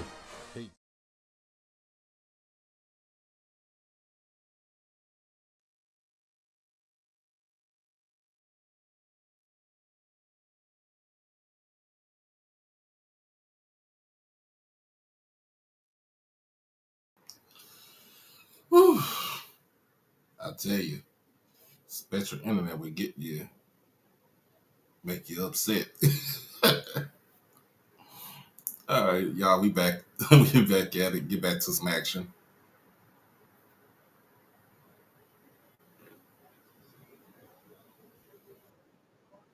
Friday starter Garrett Vandevenner, who will come in to try to hold this thing to a one-run game for the Tigers. Yeah, winning record on the season and gives up a lot of hits, but one of those guys that pitches to contact, let the defense do it. But the trend here has been lefty. This is the 4th left-handed pitcher we've seen Jackson State Paint throw that at corner. Grambling. Deliberate and intentional by Omar Johnson. And Vandevenner will face Cameron Buford. to start out. This is the third appearance for Van de Venner in this tournament. He started 2 games so far. This time coming out of the pen, hit sharply over towards second base. Good backhand there by Miles White. The throw in time to get Buford. They had him play perfectly. Scout report teams know each other well. You might ask, why go with so many lefties when Grambling's a heavy-hitting right-handed team? I mean, their damage comes from the right side with Walker and Buford and Murphy now. A little bit outside. Right backwards. So you can do that if you plan on throwing but off-speed strikes. It doesn't matter if that comes from the left side or the right side. Letting you know you're going to see very little fastballs. If they were going to come out fastball heavy, then they would go towards the right-hand pitchers. But they're going the lefties out there and asking them to have their secondary stuff. Everything off speed, nothing straight. Julian Murphy. Ahead in the count, 2-1, now 2-2.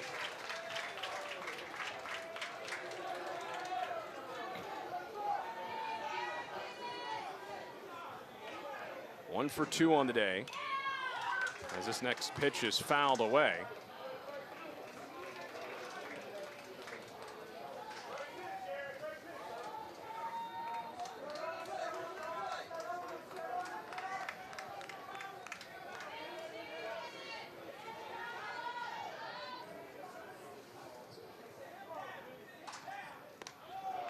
Off the plate, 3-2.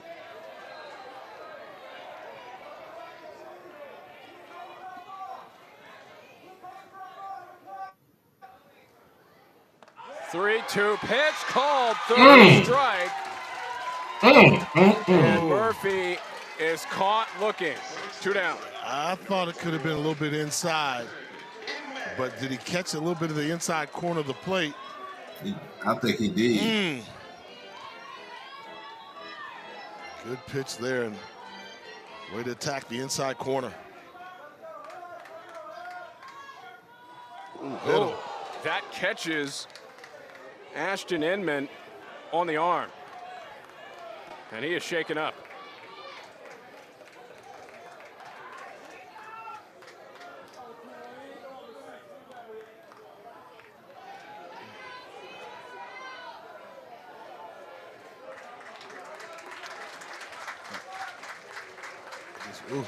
Good job. The shoulder was able to absorb that baseball.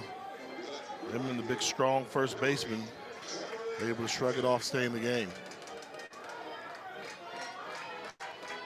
I'm a big old school, new school guy.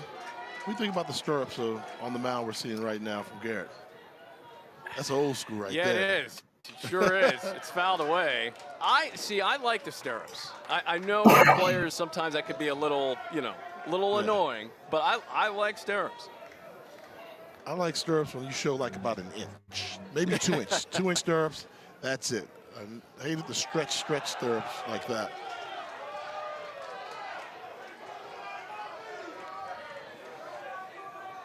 So that stirrup there, that's the traditional. And I think on the mound we've got the unconventional, extraordinarily long right there. Battle the stirrups. Trevor Hatton hits this one out towards center, playable, and caught by Hibbler to close out things in the 5th. Still a 1-run game.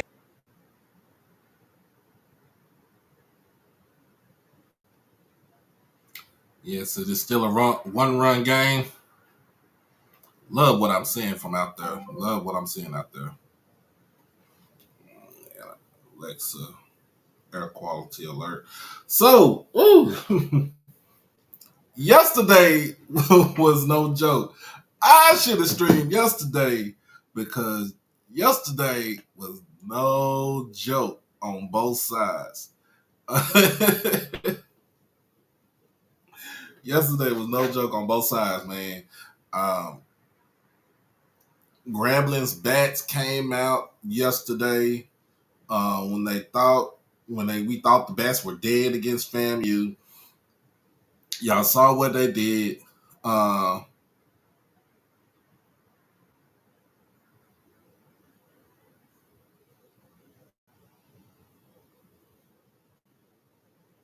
I saw what they did, but look. And then we took down a scrappy Bethune-Cookman. Them alley cats was on one. Back to the game.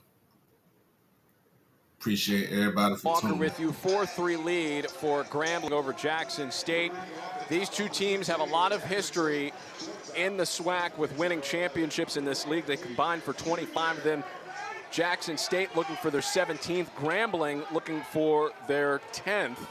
And it's Grambling who has a one-run lead. Of course, Southern with a high number to catch at 28. You know, and when I see some legendary names right there, Southern University, you start off talking about, you know, Roger Cador, the job he did at Southern, one of the greatest coaches ever. And a floater over the glove of Walker. Thought he had it. That will drop into right field for a base hit. So Tate starts it up for Jackson State.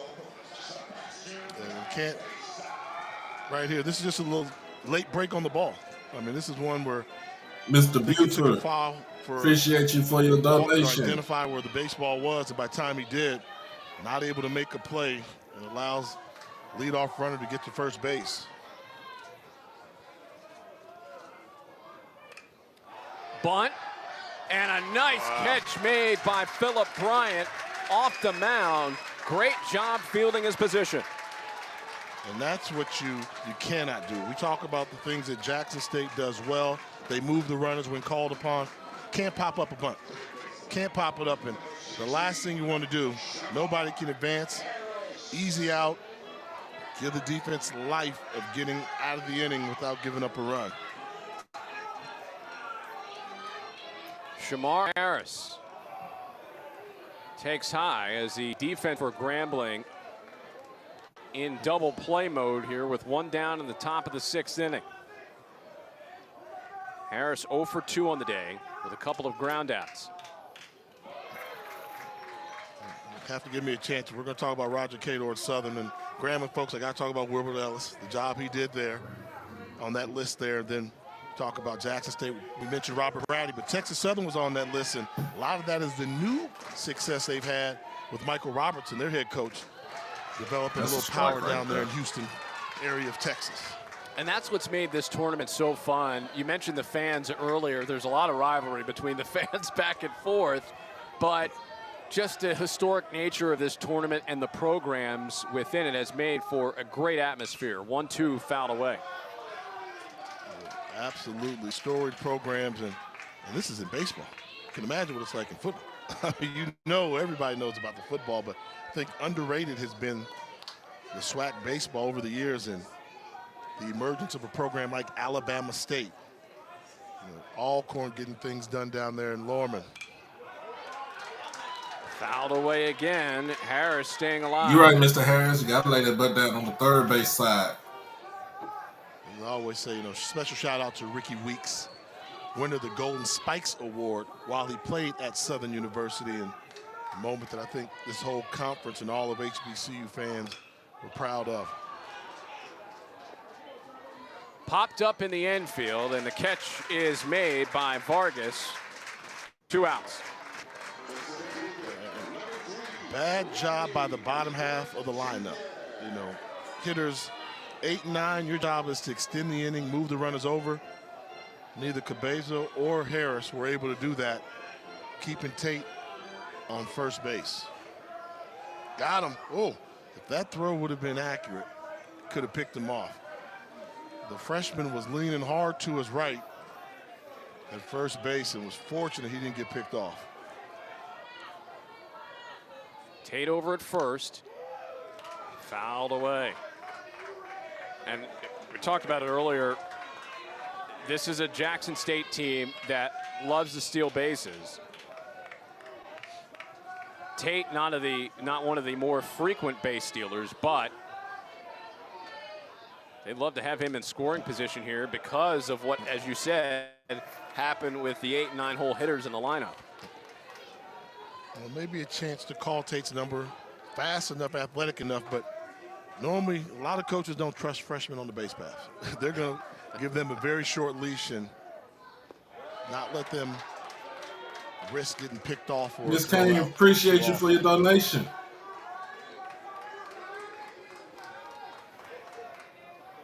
Two balls and one strike.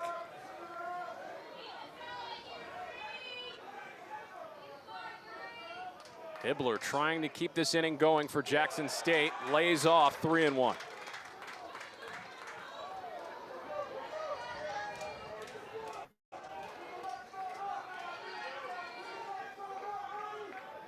Hibbler still looking for his first hit of the day. 0 for 2 with a walk.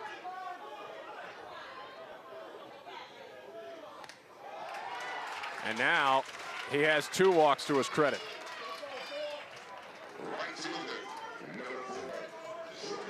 Not what you want. The toughest out so far for Jackson State has been McClatty with the walk, with the single, coming from the left side.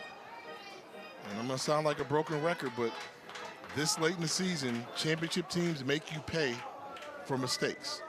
And walking somebody with 2 outs and a runner on first, that's a mistake. And JSU is going to try to capitalize. This is the 4th straight day of action for Phillip Bryant. We talked about the pitchers in this tournament and how frequently they've needed to be used in this tournament. Bryant pitched 2 innings yesterday. He pitched 3 innings on Friday. And on Thursday, he threw an inning as well. So he has gotten a substantial workout and got Grambling out of a big jam back in the 5th. And now more runners on as Jackson State trying to turn their fortunes around with runners in scoring position. 2 for 8 on the day. And I'm telling you, Coach Pierre really trusts in his squad, the love. He said, we're a team, we're a family. I would have pulled the pitcher. I would have gone to the bullpen one more time because the walks hurt. And now you got McClatty, who's going to be a patient at bat. I might have gone situational and tried to find a left-hand pitcher in the bullpen just for this particular occasion. McClatty is a dangerous hitter. Leads the team in runs and hits.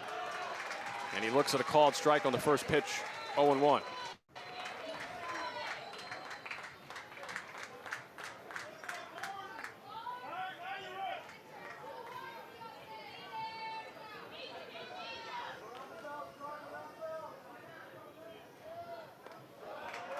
Low, 1 ball and 1 strike. Just to go back to the last inning when Jackson State was up, the at-bat by Lenny Montesano, where he hit the ball over to Jose Vargas, that was changed from an error to a hit.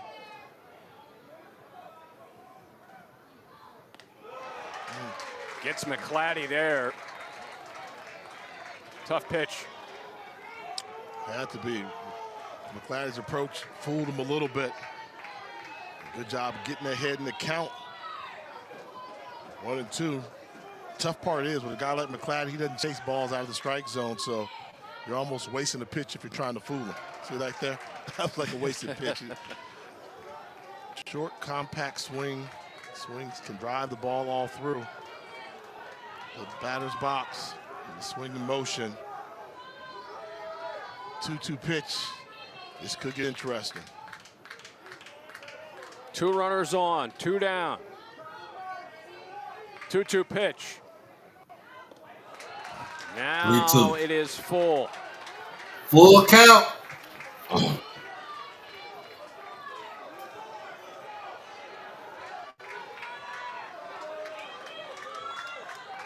McClatty with 1 hit already today.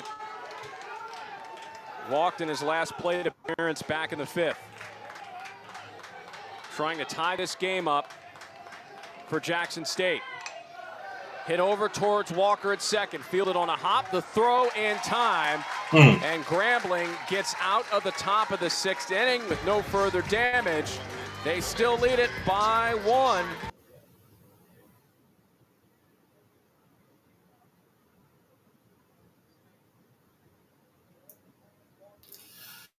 Great pitching duel. I mean, great.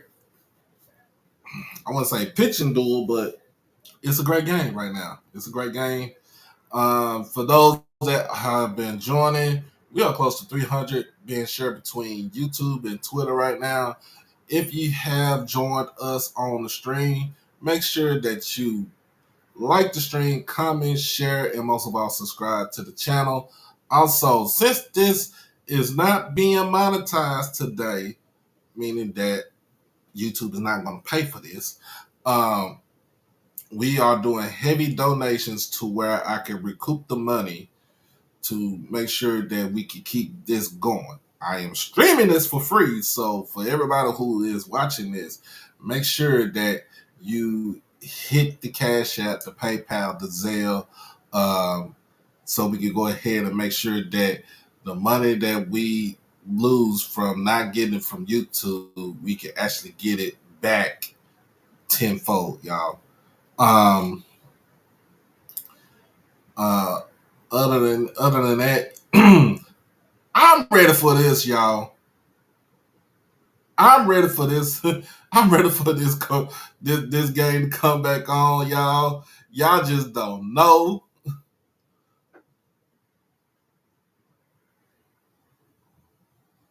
Y'all just don't know. I'm ready for that game to come out.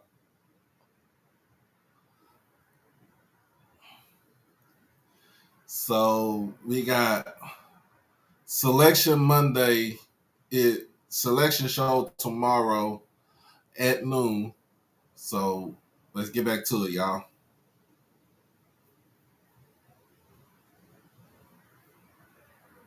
Teams in the NCAA tournament will be revealed. Question is, which team will represent the SWAC? Grambling holding a 4-3 lead in the bottom of the sixth. Jose Vargas gets a ground ball over to short, and a laser thrown by Robert Tate for the first down. Jackson State looking for their first NCAA regional appearance since 2014. Grambling trying to win their 10th SWAC title, which would be their first since 2010. So for both teams, it's been a minute since they've been able to get to the NCAA tournament. Ooh, he took a big rip off the of that. SWAC is traditionally a one-bid conference. However, let's not downplay the great year they've had in terms of non-conference. Huge victories by a couple schools in the conference. Tough play in the hole. Tate again. Nice play. From the hole at short.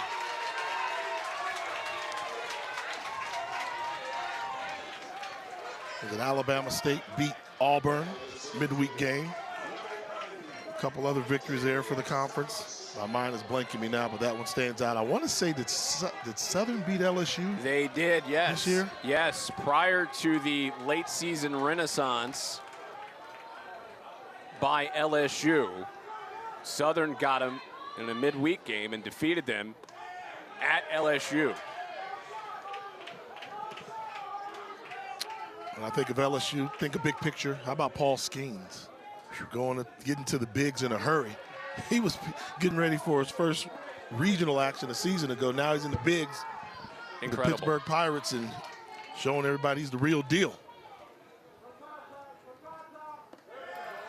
I'll do that. Called strike into Martavis Thomas.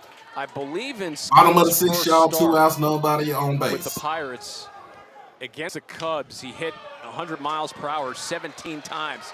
Another great play made by Bryant, but this time, not much he can do. That's there cool. Thomas That's a good play because it doesn't put the ball into the outfield. That's a play there. It's going to show as a base hit. He can advance to second. If you're Robert Tate Jr., you put that on your highlight reel.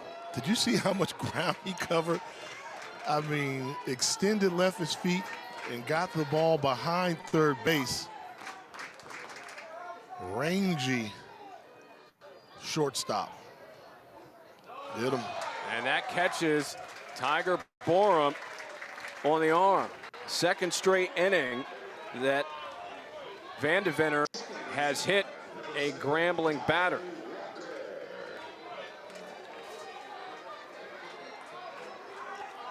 And, I'm seeing the trend here. He likes to pluck the guys on the left side. The lefty, think about it earlier when Inman, lefty, Now just plucks Brown when he's batting from the left side. All right, Miss Brianna, I am about to make No first you pitch is coming a off speed. moderator. If you get a breaking ball you can hit, go for it. Okay. So that was the breaking ball. So you have to know that as a hitter.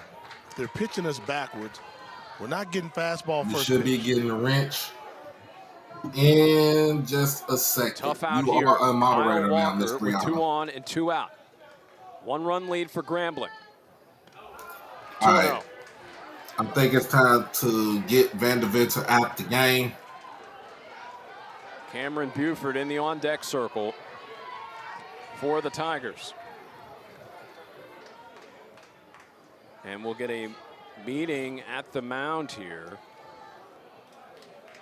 as Omar Johnson will take a walk. There is How action do in I? the bullpen Hey, for just Jackson State.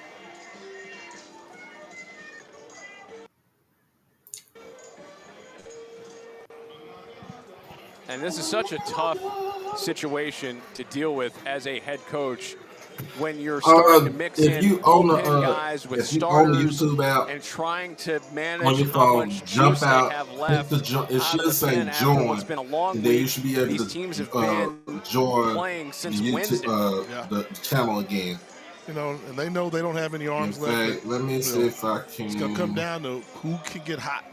In college baseball this time of year, you know, your bullpen becomes either your strength or your weakness. But right now, after this long week of baseball, these teams are gassed and they're stretched out about as far as they can go. Wow, what the pitch there. That's the timeout there. Like, hey, I know you're down 2-0. I'm not calling fastball. We're going to stick with the scout report. We're going to pitch him backwards, give him an off-speed pitch 2-0. You had to nail it for a strike.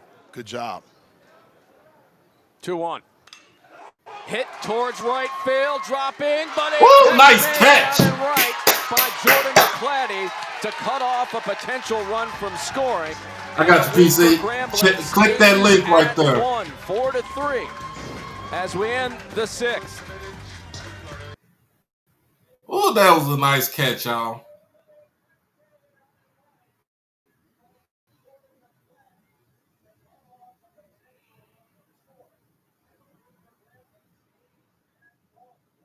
That was a hell of a catch right there. All right, we'll be right back after this commercial. Stay tuned. It's your boy Doc Holliday. We swing and swing and swing to the left. Down I-20 and we dip. We going down there for SWAC Media Day, July 16th, 2024. Being hosted at the Sheraton Birmingham Hotel in downtown Birmingham. And we got all schools that's going to be represented in the house on that day. We talking about Jackson State, Valley, Alcorn, Pine Bluff, Prairie View, Texas Southern, Grambling, Southern, Bama State, A&M, Bethune-Cookman, and FAMU. But in order for your boy to get down there, in order for you to get that good content, you got to hit the Cash App, you got to hit the PayPal, you got to hit the Zelle. We also got to hit that Super Chat while we on the live stream.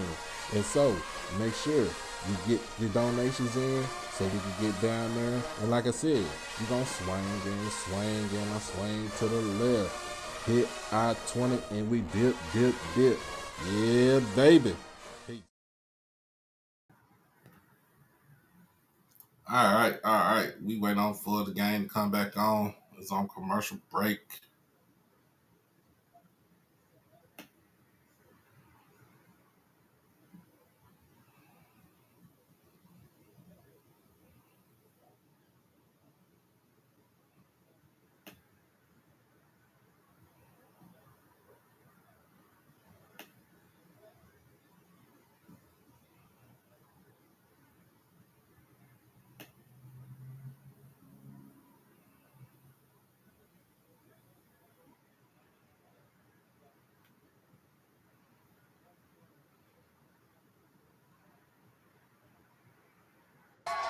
To the SWAC and Commissioner Charles McClellan, Assistant Commissioner Andrew Roberts. This has been probably the best venue I've seen for SWAC baseball for the championships, and they've taken it all over the place. But I'm gonna say this environment here is special. Georgia Tech does a great job. This is the #1 field you're going to find in the ACC probably. What a fantastic week it's been here, and a pleasure to call these games. Fouled away. Game day operations here, spot on as well. Even the music has been tremendous. I noticed you got into that Frankie Beverly little We Are One. Yeah. So you go from Tom Jones to Frankie Beverly and Mays. I try to go all over the place. I try to listen to as much as I can. Lenny Montesano. Tough one. Hopper, Walker, long throw. Can't get there in time to get Montesano. He's a leadoff base runner here in the 7th. Yeah, just a ball hit directly up the middle. Good job of Walker. Got a good jump on it, but just too far in the hole to make a play in Jackson State. Welcome back, player circle. With the leadoff hitter getting on base. Bunt shown from Miles White, but takes high, 1-0. You talk about sticking to the schedule, to what the numbers tell you. Runner on first base, leadoff guy gets on. Your #4 hitter, your cleanup hitter, you're going to have him square up the bunt to move the runner. Buford playing in on the grass at third. Bunt popped into the air, and it is caught by Marcellus. And the bunts have been tough to come by today for Jackson State. Yeah, not typical Jackson State baseball team that's very efficient at doing the little things. Second time we've seen a bunt pop up in the air. And not the type of baseball that JSU fans are accustomed to watching. You know, this is the fan base that claps at the guy that gets the bunt down to move the runner. Have not had much to clap about today. The DH, Joseph Eichelberger, looks at a ball on the first pitch, 1-0. And going back to your point, you have the cleanup hitter on at first, or excuse me, the 3-hole hitter on at first, the cleanup hitter trying to bunt, and that's kind of the gamble. If he doesn't lay it down, you take out one of your key bats. Yeah, particularly one of your left-handed bats that has a double in this game already. Those are the little things you have to take advantage of when you're in this type of baseball game. Tight baseball game, much more low scoring than we thought coming in. Just a one-run game.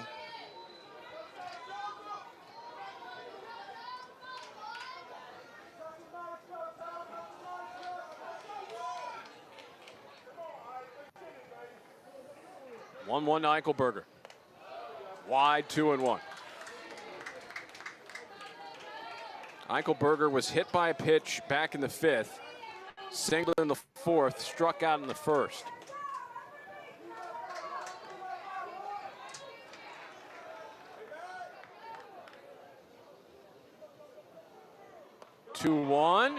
That catches the outer portion of the plate. 2-2. I don't think that. I can't see that being a strike right there.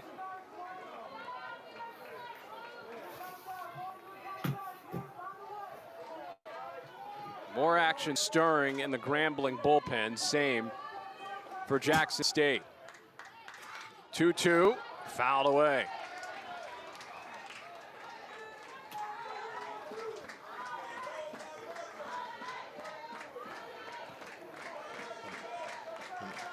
And Eichelberger's due. He's got the hit earlier, but this is a guy that bats over 360 on the season coming into the game. And these are the type of moments where you step up and get it going. Another foul ball as Bryant closing in on 40 pitches thrown in this contest. I was wondering. Yeah, Mr. Kid did go on, so for Eichelberger. And then you see on the Jumbotron, he's from Lithonia, man. Lithonia right up the street here in Atlanta, Georgia. So got a lot of people cheering for him. Would love to see him come through right now. And he drops this into center field for a base hit. So right on cue, he delivers a single. 2 runners on with 1 down. And that'll set it up for Arjun Huerta. Come on, Huerta, let's go. Make sure that if you're going to donate, it is down at the bottom right now. He fought off a lot of pitches with this 2 is strikes. not being monetized. He was able to get one that he can free. punch in the center field. Make sure you hit that donation button, Cash App, PayPal, or Zelle. The most animated We player got on Jackson State 300 coming votes to the box. between Twitter and YouTube. Like Let's Eichelberg, get you it. almost have that feeling he's due as well. The guy that gets it going for Jackson State, Huerta in the batter's box. He's 0 for 2 with runners in scoring position today. The team as a whole 2 for 9 with runners in scoring position today. And 2-0.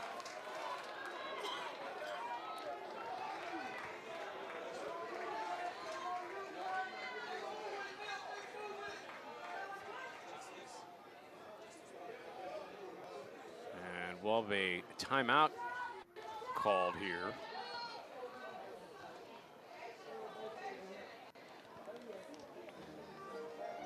They might be buying time a little bit for the bullpen of Grambling as you got a friend in action was going on. It has stopped. One thing to keep an eye on for Jackson State, Christian Womble, their closer, is getting loose in the pen.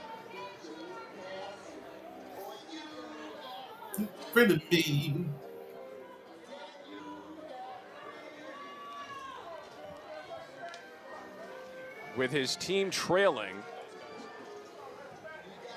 you'd have to think that they want to limit this to try to keep it to a 1-run game, hence why he's warming up at this point.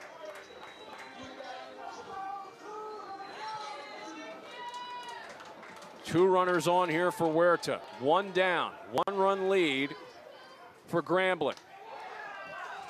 3-0. You know, that's a tough part. You're down 2-0 on the count, but you know, pitchers get kind of frazzled a little bit with the balls and strikes, but you're just 1 pitch away from getting out the inning. Double play ball, you still have the lead by 1. Bases loaded. Just loaded up the bases, and now trying With your one best out. to desperately avoid a crooked number going on the scoreboard.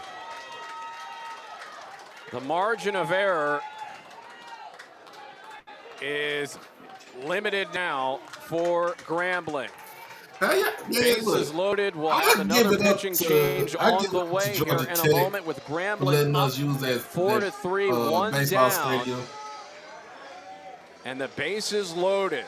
We'll tell you about the pitching change when we return in Atlanta to the SWAC Championship.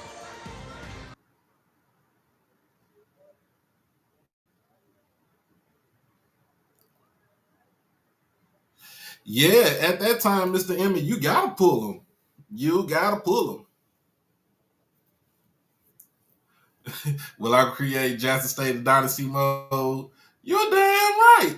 But then again, I am a part of a gaming crew from Discord. And my team that I had to pick was Prairie View. So,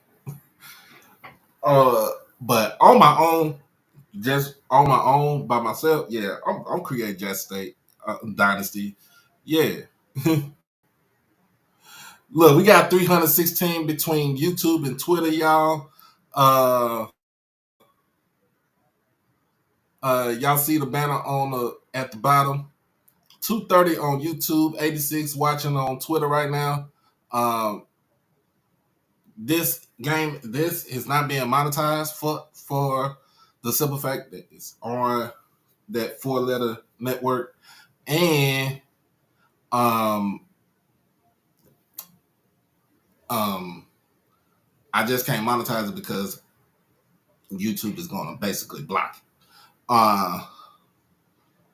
But if you can send 5, 10, 20, however you want to send it to the Cash App, PayPal, or Zelle. It'll be much appreciated. Damn, this dude is look like a football player. 2 innings, and he's got another challenge here that he's been used often here Nah, in he this good. SWAC tournament. He's good. by Davin Pierre, and now another opportunity to try to get his team out of danger, but the bases are loaded with one out. He's good, y'all. In a one-run game here in the top of the 7th inning. He pitched yesterday against Florida A&M in that 14-11 win. He gave up 3 runs in a pair of innings. And you know what it was? That's why the numbers can deceive you, because he came in the game and shut down Florida A&M, got him out of a jam, got 3 outs with the runners in scoring position, and then the next inning gave up those 3 runs. So it's kind of that hit or miss. So he can come in and put out the fire. But if you keep in there too long, they can catch up to him. And this is what Jackson State can do, different ways to score. As Robert Tate behind now, 0-2. You know, that graphic we just showed you talks about their small ball style of offense. Hasn't really been on display here today. They've struggled with the sacrifice bunts. You know, the sacrifice flies haven't been there. But normally this is the team that drives you fits. A sac fly here off the bat of Tate would tie the game. But Martinez would love a double play ball to escape danger. 1-2.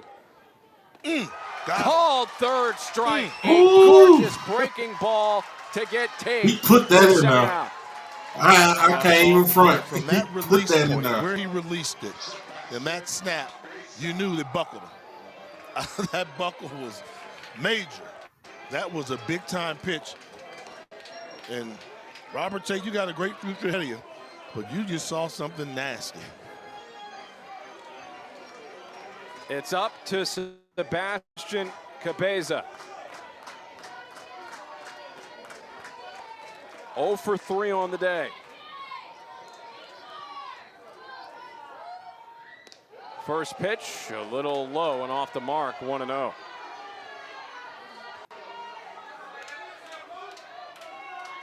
Fourth appearance in the SWAC tournament for Martinez.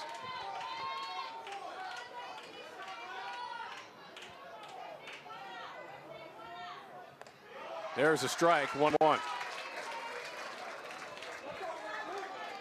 We just need a base hit. Base hit. You got to chop it down. Bases loaded for Jackson State. Grambling leading by a run. Fouled away, 1-2.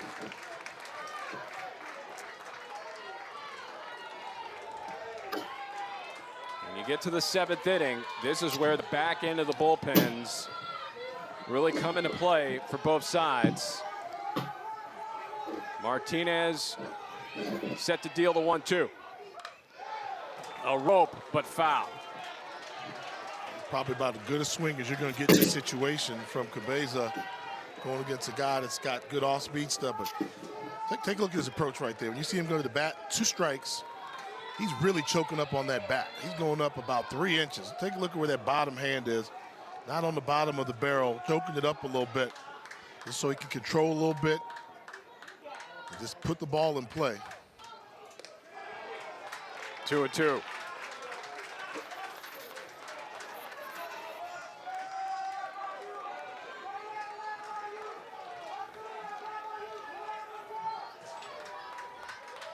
Need a good fastball outside portion of the plate right now. Location is the key. Off the plate and nowhere to go now. Let's go. He just missed with the location of the pitch. Come on. Wow. Plate awareness, y'all. Moving 3-2 count. Hold on, everybody. Martinez with the payoff pitch.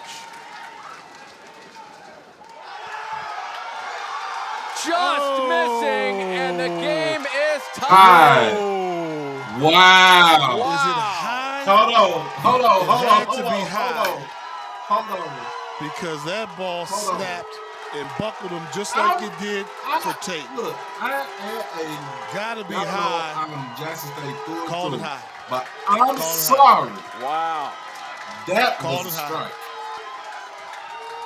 That was a strike.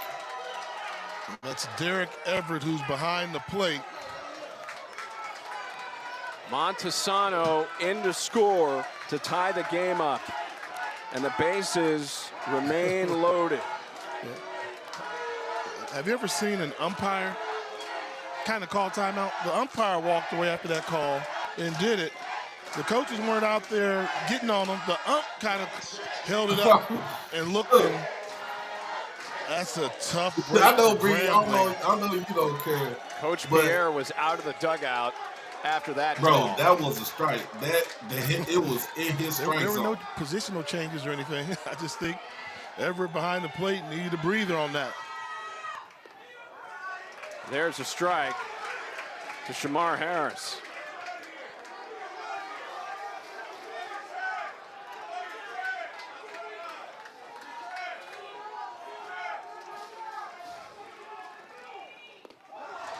Oh, and 2. Oh, you chasing a bad pitch. Come on.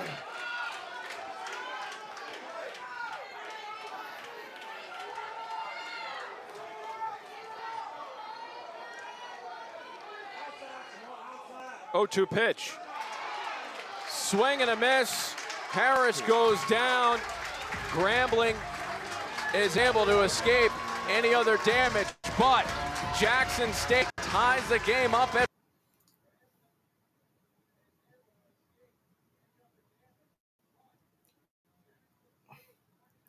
Hey, we can agree to disagree, but I'm just saying because I'm a baseball purist,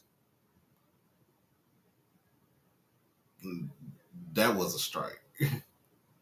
And I'm saying it because, like I said, I used to play pitcher and catcher. And especially if I'm a catcher, I got to make the illusion, if it's high, bring it down, bring the glove down to make it seem like it is a strike.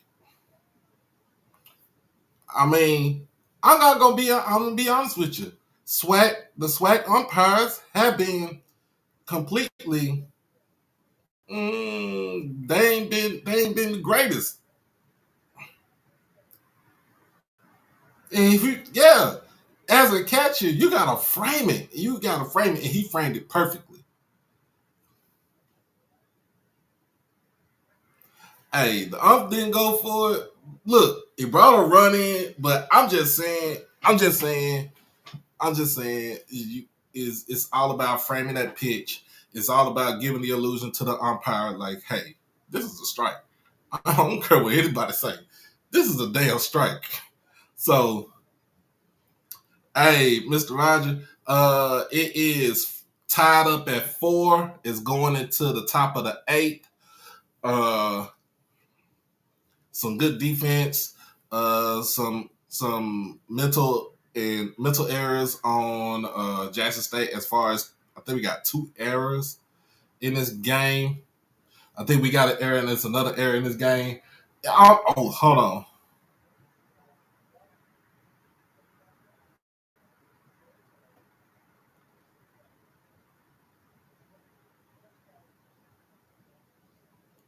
Out the dugout.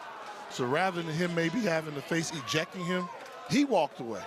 And he walked to the right, gave him a breath, let him decompress, and then came back in there. But which you don't see a lot of umpires do. Some might embrace debate. As Cameron Buford. But to your point, like we talked about in between the inning, I don't think one person in the stadium would have been upset and said it was a bad call for you to call strike 3. Right. I mean, it would have been like, hey, what's a strike 3?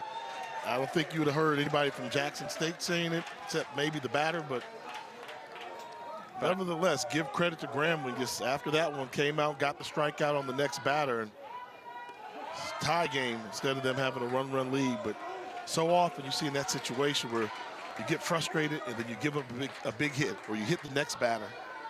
That was good composure to get that last out of the inning. Buford fouls this one away, and this kind of goes back to the mantra that Coach Pierre has. Keep playing. Keep playing. Hey, y'all say too high, too low. I mean, look, I'm coming inning by inning, and right now, the I'm coming. You wonder they're going to continue to give them off-speed stuff. A They weren't going to catch chance him. with Buford. Like, I have to Full frame count, that pitch. we are not like, giving you a foul. I have to give the illusion to Buford the reaches umpire, base for like, the first time hey, today. this is a strike. Courtesy I mean, of a walk. neither here or there, Bring up but the designated hitter, Julian I Murphy. mean, it's still, like, right now, it's still a great game, y'all. It's still a great game.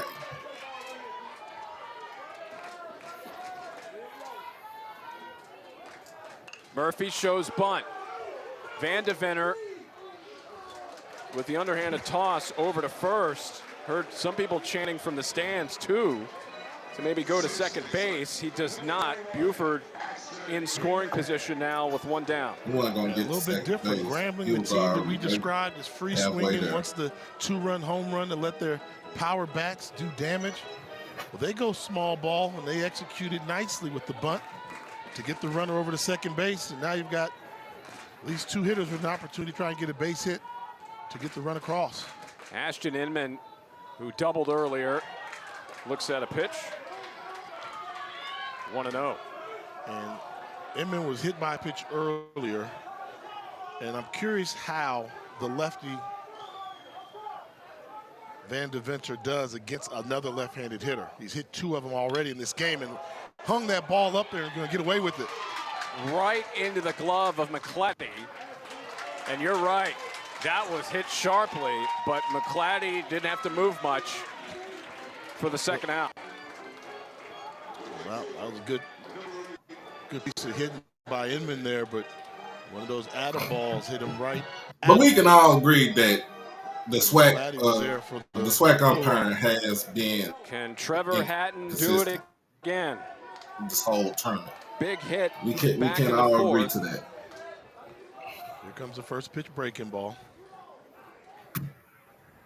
And it's a called strike. We got to know it. I mean, I don't know if they're just sitting on that pitch, letting them groove it over there just because they want the pitch count up.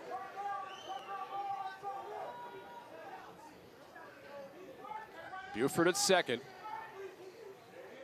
Hatton hits this one out towards right, drifting back and making a catch. Quick out shot. Let's go. Down go the Tigers in the 7th. On to the 8th. Tie game. SWAC championship NCAA tournament.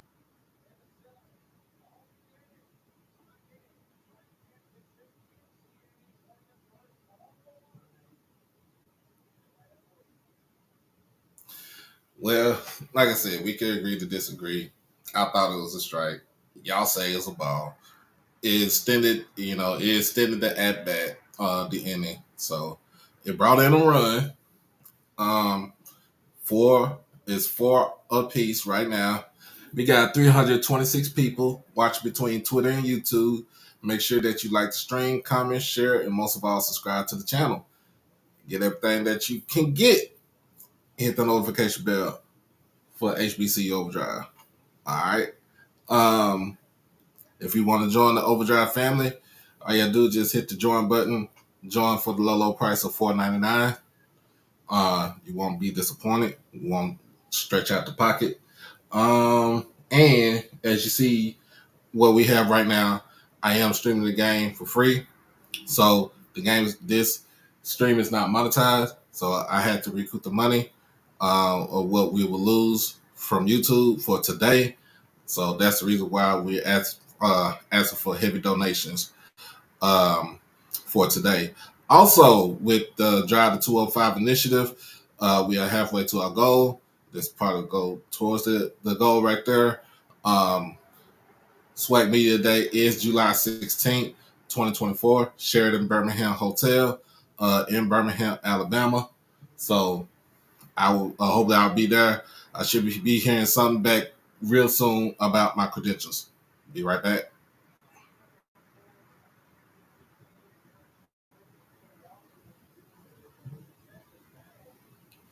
Dr. Charles McClellan, the SWAC. Got the green-eyed bandit from Jackson. Great tournament, as you said earlier. Fantastic baseball tournament. He's had a great year. He was the chairman of the Final Four selection committee in basketball.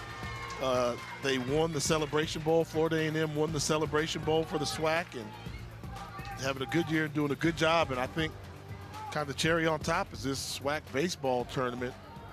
All right, Tony, I Now we're appreciate here in you for the Atlanta. donation Fan again, sir. participation, the players like it, the Sir. facilities, and the DJ is even good Yes. too. Did a good job with the DJ with a blow the whistle. Now, so you don't know about that. See, the blow the whistle. I'm strictly West Coast. I'm a West Coast guy. Okay. So that's short. That's too Okay. short. So you know, Gotta I show stay some in my love. zone. Rodney Hibbler Jr. in the hole here, 0-2.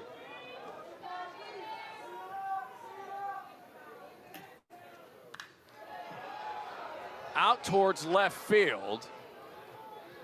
Hibbler gave it a ride, but the catch made by Borum. One down. And don't know how this is going to end.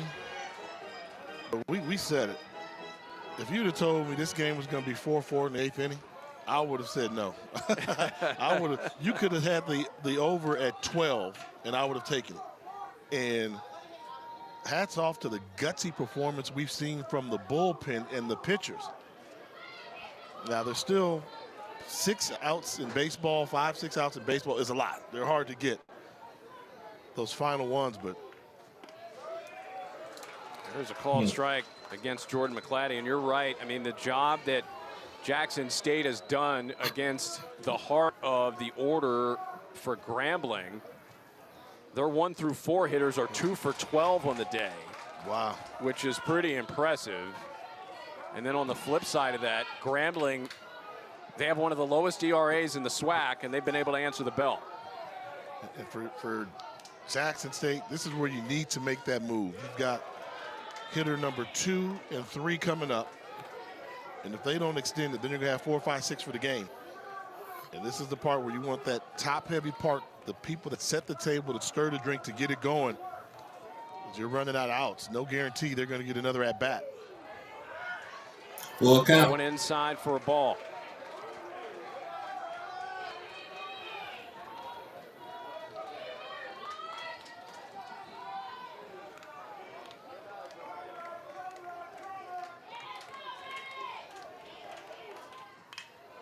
Breaking ball, sprayed into left field for a base hit. So McClatty has his second hit of the day.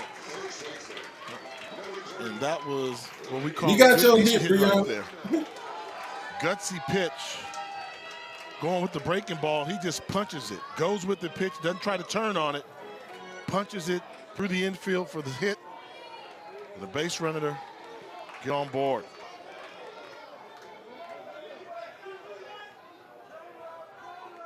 Lenny Montesano. Throw over to hold McClatty. McClatty leads the team in stolen bags, 39, heading into today.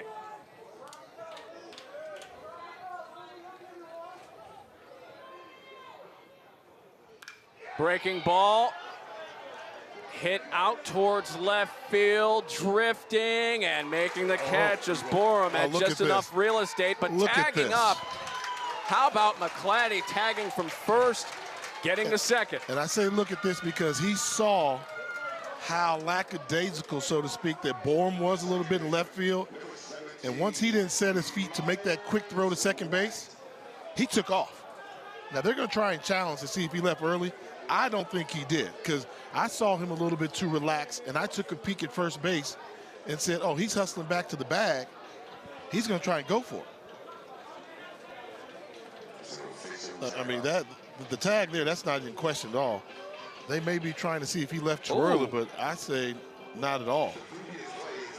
Well, yes, there's 2 pieces to this. As you said, the tag up, but on the tail end of that play, his feet may have come up off the bag when the tag got applied.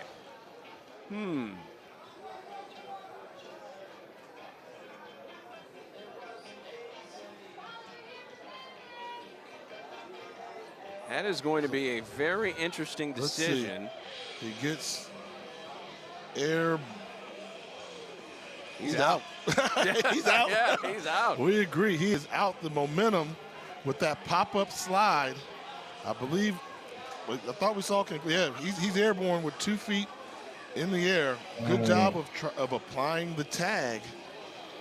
Even though he was in there with time to spare at second base, I believe he's going to be called out. And that's big because if he's out, that's the end of the inning. That would be an inning-ending double play.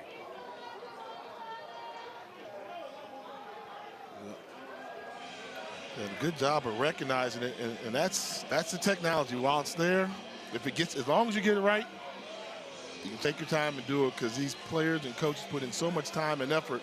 Let's see what they say, but we seem to agree that we think he's going to be out. And he is. So it is a double play. And how about Borum able to make that play and the throw in time? Phone call from the boss? Yep, I figured that was going to be a double play, y'all. I think he was going to be out. I don't want to say double play, but I knew he was going to be out. He came up, yeah, he popped up off the bag. You know, momentum popped you off the bag. So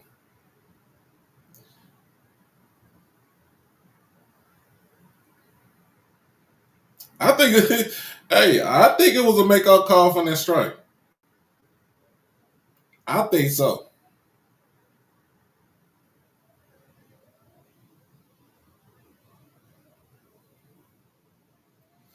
That's not an error, but the thing is, we've been having base running issues.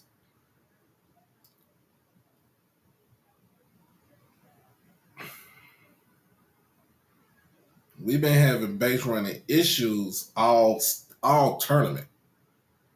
All tournament, we've been having base running issues. And hopefully that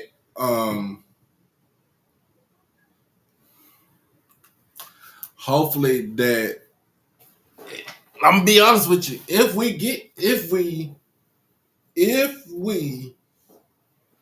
pull this game out, just saying, if we pull this game out, you gotta fix the base running. Have to fix the base running.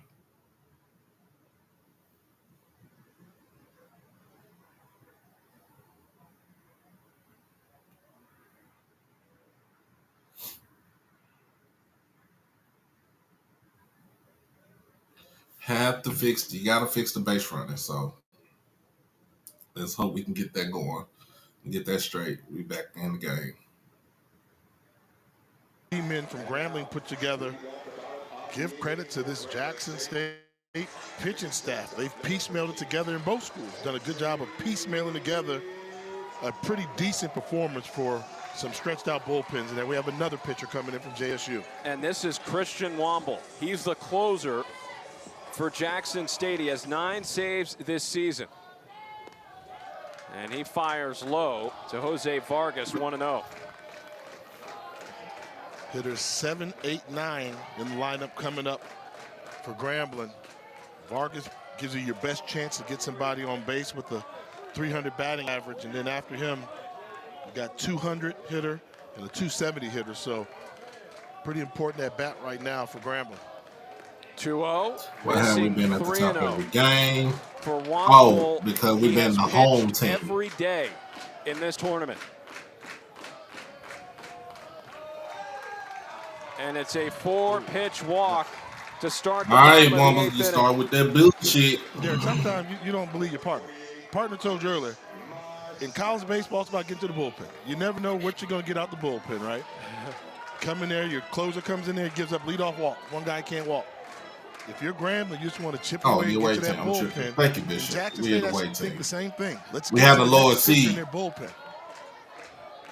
Double play depth for Jackson State as Chris Marcellus takes a called strike, showing bunt. He's going to bunt again. He bats 203 coming into this game. They're going to take the bat from him. Yeah, show it early. He's got to get the bunt down. And wow, look at Harris. Harris is playing in on the grass, and he was in full charge mode on that last bunt offering. And we'll try to hold Vargas over at first. Vargas not known for stolen bases. He's 4 for 4 this season. Oh, got hit. He got hit. Wow. He's asking, what'd you see? He didn't swing, he got hit. That's a base on ball. So Marcellus draws a rather unorthodox hit by pitch. And it's runners at first and second base with nobody out.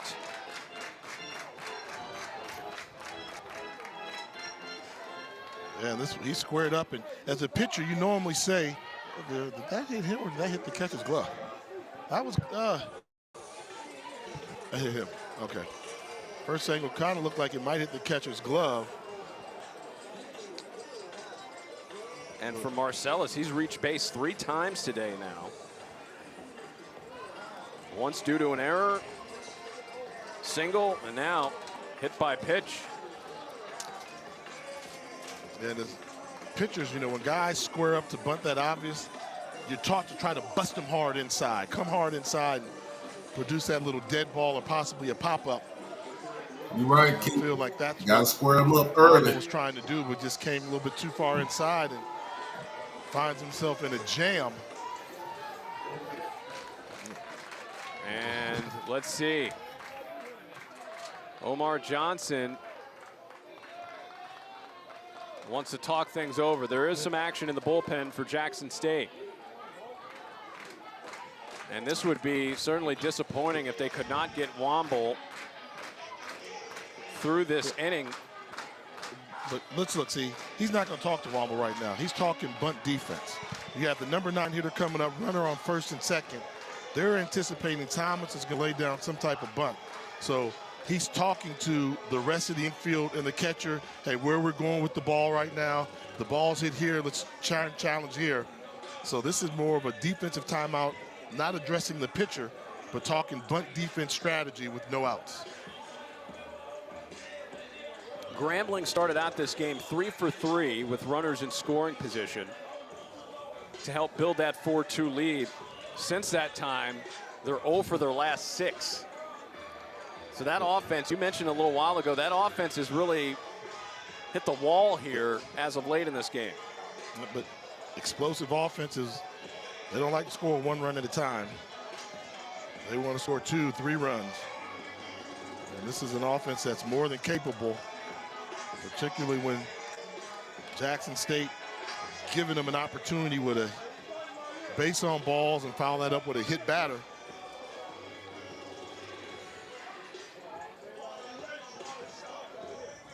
So this will bring up Martavius Thomas, who was struck out a couple of times today.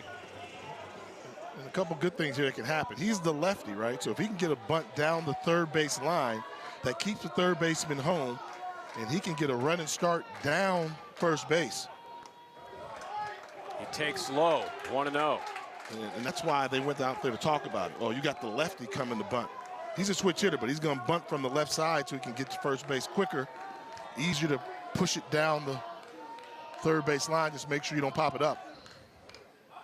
Bunt, put down. The throw over to third is in time. That's as good. Thomas is able to get down the line to first. He thought maybe that was a foul ball. And what a job by the catcher. Cabeza not even giving him an opportunity to think about it. He pounced on it right away.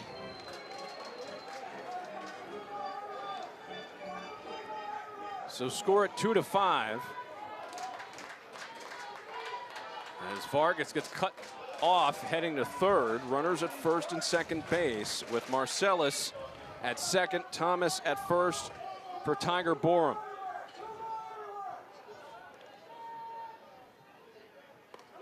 Good pitch. 1-1.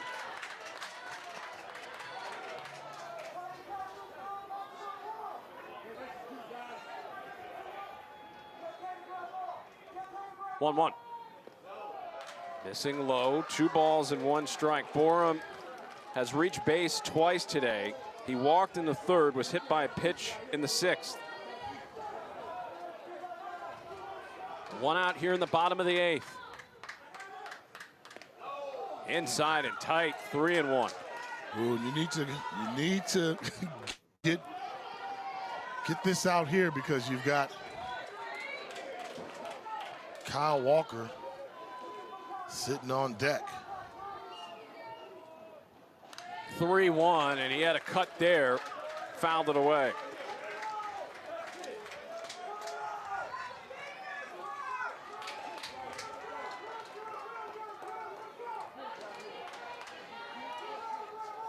Full count pitch. Ground ball over to first. They'll try to turn 2, and it gets into left field. He out. They are going to He out. call Thomas out at second base. Interference. Obstruction. Yep, interference. Are they going to say he did not attempt to slide? Now Marcellus ended up scoring on the play, but we will stay at a tie game. There's no way that's a. You can't give him the double play. I think you can call him out at second, but to say that they were going to turn that double play, right? That's a stretch. I mean, if you're the runner and you're Thomas, you're running, and you see the shortstop make that type of motion, you don't know where the ball is at that point. He's like, whoa, why are you catching like you're on first base? He's like, he didn't know where to go. Like, no point in sliding. Yeah. And I don't agree with that call. Only because what's the base runner supposed to do? All right, you want him to slide. If he slides, maybe it's late. He hurts himself. This is a very tricky thing to navigate. And there is going to be a conference between the umpires to try to figure out. They should look at this, review whatever you have to do. And they will. To see if they are. I would hope they would overturn the call at second base. Because let's look. What's he supposed to do, the runner? What's he supposed to do? He's like, what's going on here? It's behind me. Oh, what are you doing? I mean, if he slides at that point, he's going to be late and hurt himself. He doesn't know where the first baseman's going with the ball. Did he run to touch the base? He took off running. He doesn't know. And the first baseman made a bad throw. He actually hit the runner. No, you've got to get this call right. Now let's see again if it is called the flag run's gonna be double swacking. play. That's what Jackson State. That's why they were running off of the field at one point. They thought it had been ruled a double play. But we'll see how this goes down. This is a big call. It is, because you kind of, if you're calling him out at second base for the interference, you're saying the run shouldn't count. Double play, we would have. Run ain't gonna count. You almost have to give them credit by default for the double play, even though everybody knew that was going to be a very, very hard double play to get. And and the reason why it's important, if they don't call it the double play, then the runner that was on second came around to score. So we'll see if they stick with the call of obstruction at second base against Martavius Thomas. How do you call it? I don't think it's obstruction. I don't either. I think it's a not so great throw. I don't think it's obstruction, but I don't think Grambling's going to get the benefit of the doubt. I don't. A lot of that is a judgment perspective as well. If you feel he impeded the progress of the play being made, then that call is going to stand. So if that's coming from if that's the shortstop that's coming over there from second baseman and he's getting ready to turn 2 and he's setting his feet to turn 2, you clearly have to slide, get out of the way. They're coming back quick. I don't think Grambling's going to like this. He's out at second base. He's out as well. Wow. So it is a double play. Double play. It's a judgment call on the relay to suggest that he could make that throw, and it's called an out and a double play. We're still tied at 4 as we go to the 9th.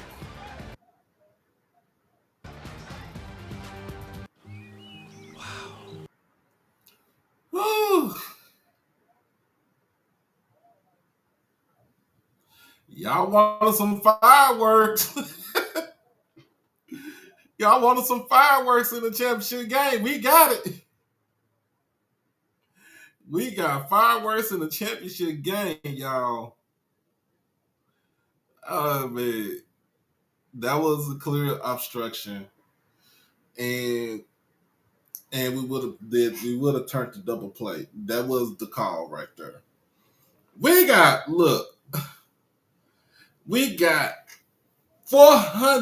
over 400 watching between YouTube and Twitter. Make sure that y'all like this stream. Make sure that you comment, share. Most of all, subscribe to the channel. Mr. Quaid, put the disclaimer for non-monetization in the chat right now.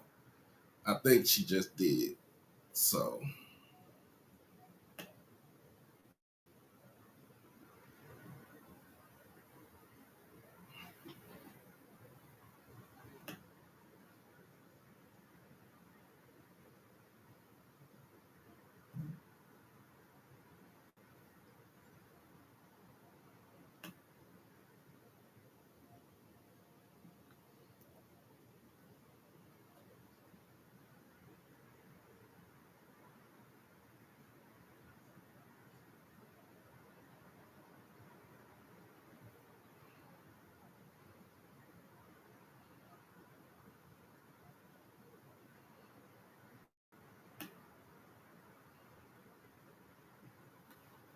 All right, we back.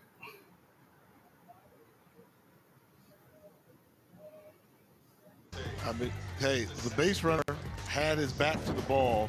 Not his responsibility to know where the ball is. He's running towards the bag and thinking, hey, am I going to have an opportunity to turn the base? And, you know, were they going to turn that double play? I'm going to say 95%, 99%. No, they were not. But it's so costly. And it's just one of those things that's a tough break for Grambling. When we went to the review, I said, I don't think they're going to like it. By letter of the law, they're going to either call it double play or there would have been no outs. And they would have still been batting right now. That's a tough one. And you hate to see it come down to a tough call like that with so much on the line. Miles White facing a 1-1 count. After all of that, still a tie game, top of the ninth. The emotions are high with an NCAA tournament berth on the line. Hit towards left field, but right at Tiger Borum, 1 out.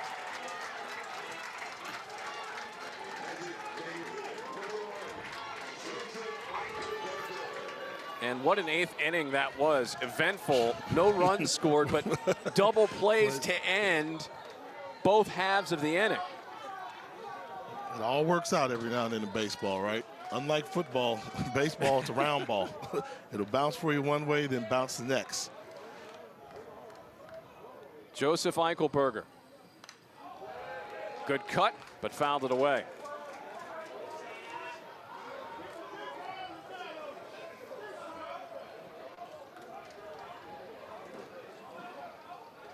If you're Jackson State, how much longer can you hold off this offense of Grambling?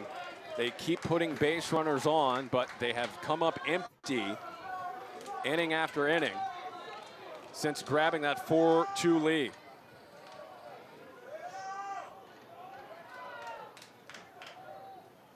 Breaking ball, past the glove of Buford in the left field. The hitman is always will take a turn. He'll head towards second base, and he slides into second with a 1-out double. The hitman coming in clutch. The kid from right up the road from Lithonia, Georgia, catches a breaking ball and turns on it, pulls it down the left field line, and he's thinking 2 right away to get into second base and put a runner in scoring position. That's the 3rd hit of the day for Eichelberger. And with first base open. They are going to walk Huerta, and you know that does not please him. So he'll get the free pass.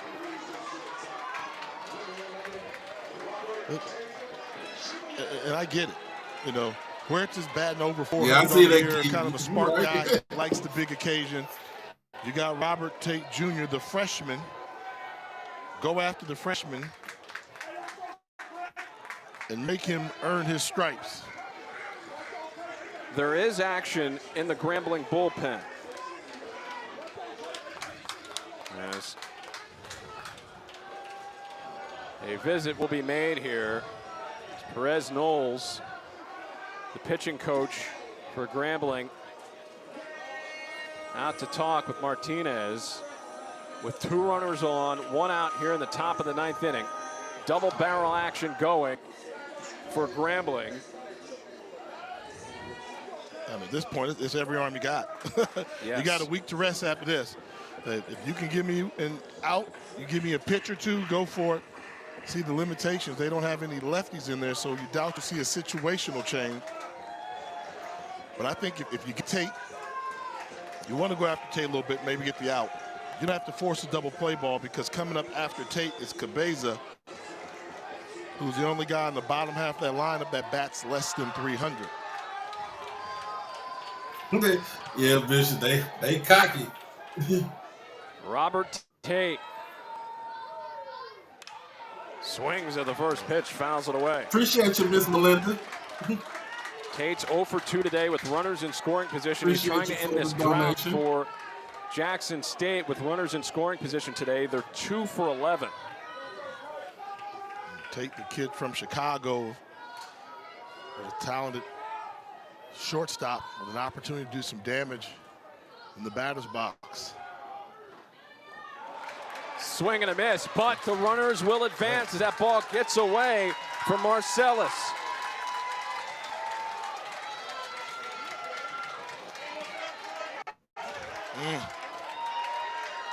And I was thinking you got to throw the freshman a lot of all-speed stuff. They gave him the breaking ball. When you're going to throw that breaking ball in that situation as a pitcher, you have to trust your catcher's not going to let that ball get past him. It scored a wild pitch. No, really? Yes. Well, you know, I'm a pitcher. Yeah, So, yeah. don't mess up my stats with a wild pitch. How's it a wild pitch and he swung at the ball? He swung. It was close to the strike zone, but that's irrelevant right now. Infield forced to come up right now for at least this pitch. And Tate swings and misses, here comes the play, and scoring is Eichelberger Go to third base right now to make it a 5-4 game. The key is going to be, are they going to say he tagged him at the initial strikeout? The umpire didn't give a ruling at all. And by him not giving a ruling, he let it play out that said he was supposed to apply the tag. Let's see. You can make the argument he might have got the foot. You can make the argument.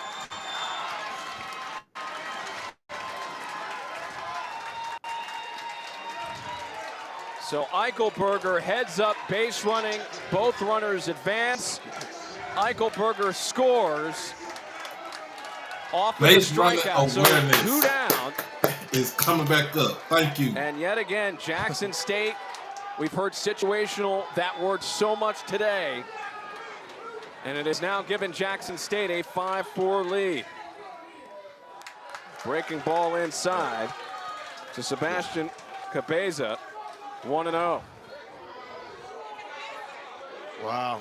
I mean, of all the things that could happen in that situation, you almost wish that's the worst scenario that could happen. Cabeza, suppose you don't tag him and he makes bring in a run home, I give you a Cervezas. With an out, can still turn 2, get the force. Now, you allow that run to come, you're down by a run, and they have a runner at third base. And they're going to give credit for that being a stolen base of home. Called strike. And you made a great point there. The home plate umpire, Derek Everett, he let it play out. He didn't signal anything. Ground ball over to Buford. Fields it, throws it to first in time. And That's all right, ends the inning. Let's go. But Jackson State regains the lead, 5-4, and are 3 outs away from winning the SWAC.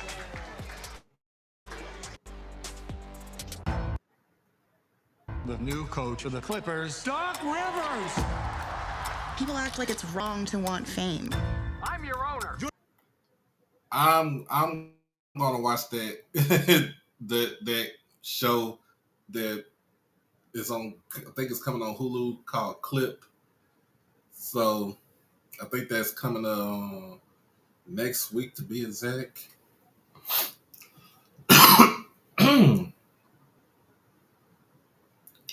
Hey, we got a game right now.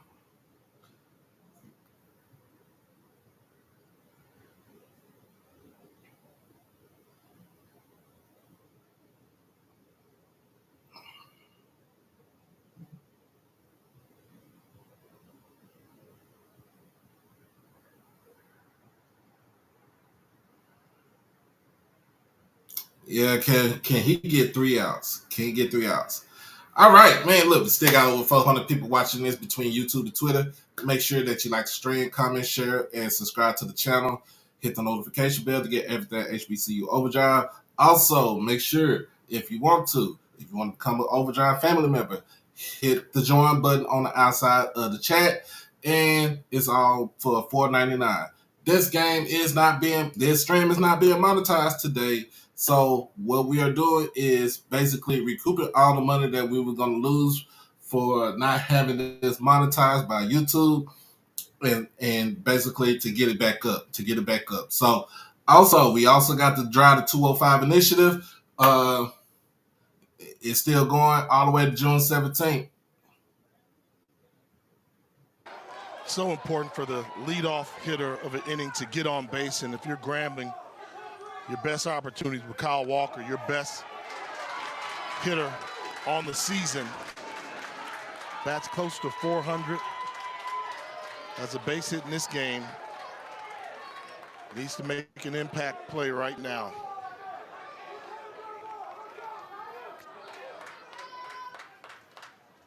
One, fouled away, 1-2.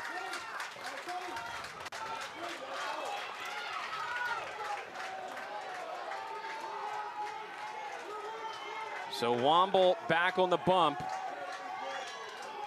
for another inning.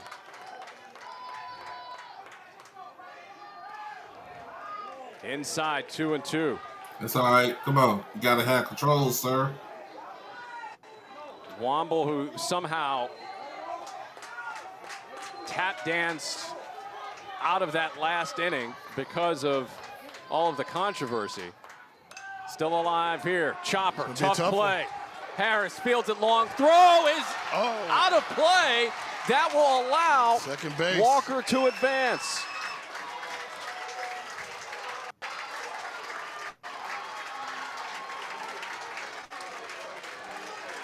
The key is getting the leadoff runner on base. And if you can get him to second base, that's even a bonus, added bonus. Ball hits hard off the dirt, hangs in the air for a while, forces Harris to try and rush the throw to get a speedy Walker going down the first base line. And oh, what an ending. And look who's up. No, they're going to put him on base. They're going to walk him. Yep. Well, grand opening, grand closing. Yeah, I'm not pitching to that man right there. Karen Buford. Nah, I'm not pitching to him. For Julian Murphy.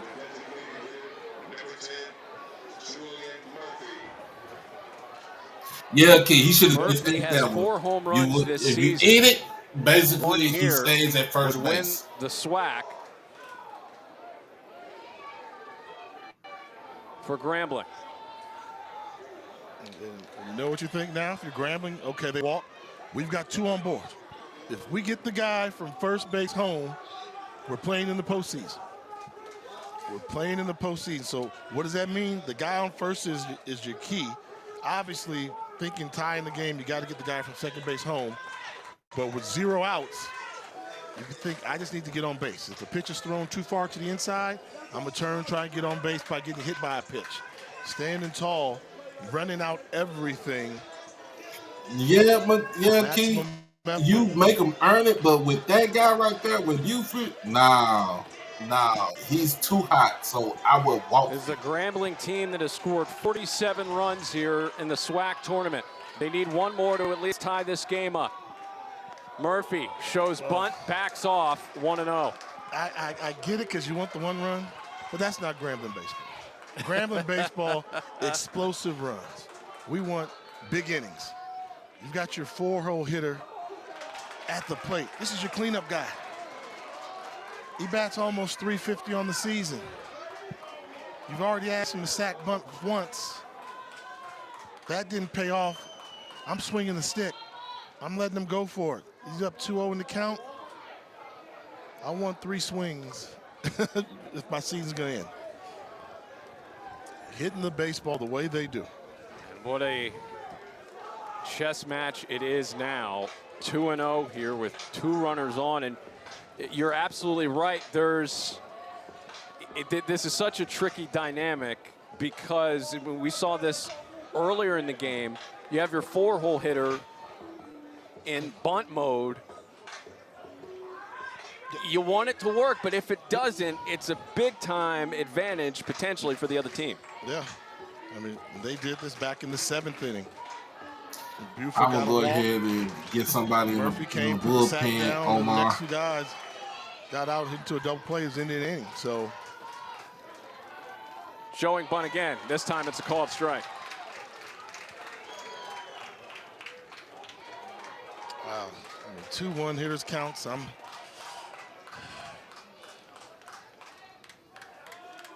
Bunt again. Good one.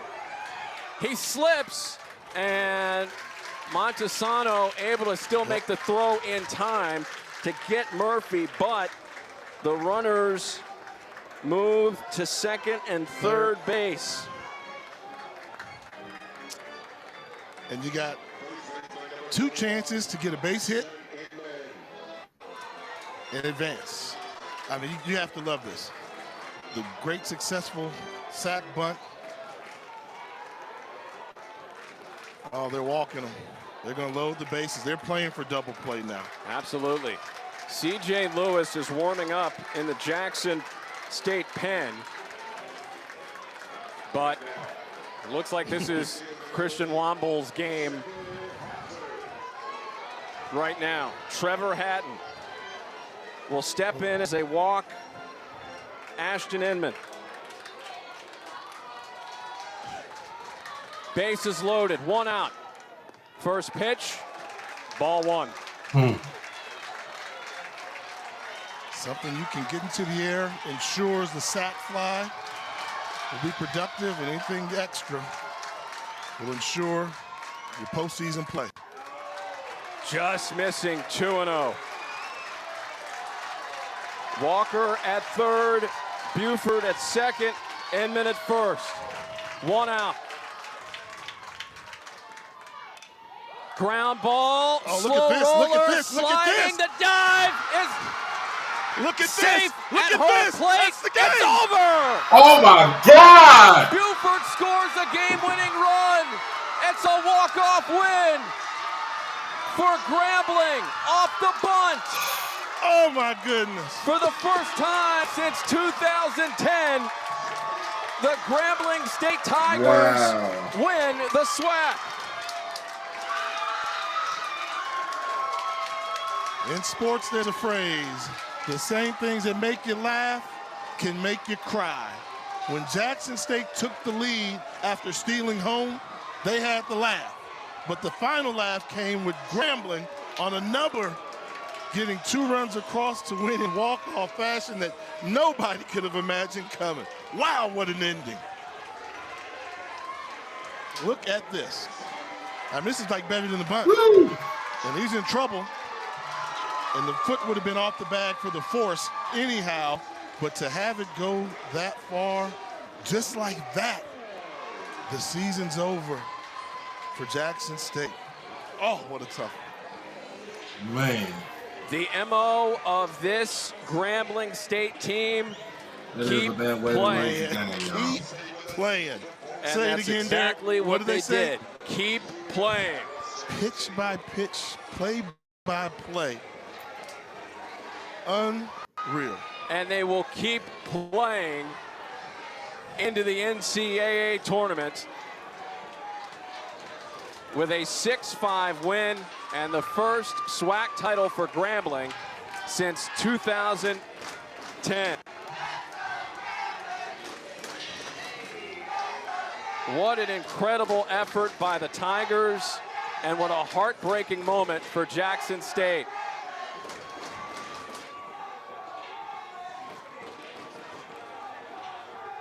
An incredible moment here at Russ Chandler Stadium on a wild ending. All right. I'm going to go ahead and stop sharing this right here. Oh, my goodness.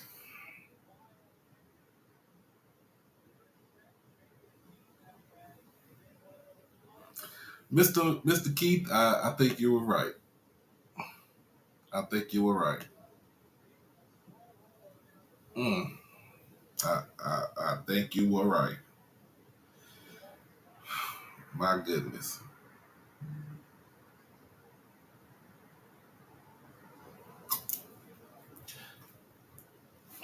I think you was right. You were absolutely right, Mr. Keith. I give you your props on. It was a crazy move. Now with Buford, yes, I would say it because he's been hot in the tournament. Of course, you want to go if Wamba is your closer, you want to go mano y mano, then you let them go. You let them go at it, and rightfully so, But at the end of the day, man, because they were playing for doubles, they were playing for the double play. Remember, that's the reason why they walked the other guy, because they were playing for the double play, right? So instead, and we got Blue up in here, man.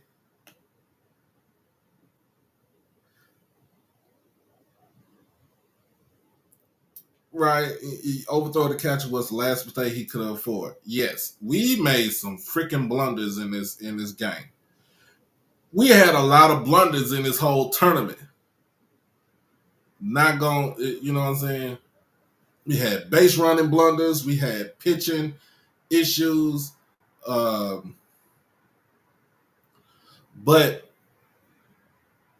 think about this. I think Grambling was either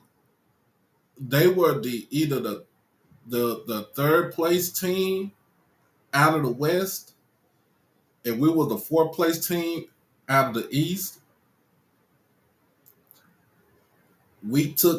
Jackson State took care of the first place team out of the West in Texas Southern, which I feel like they should have never even won the West. Grambling took care of the first place team out of the East in FAMU.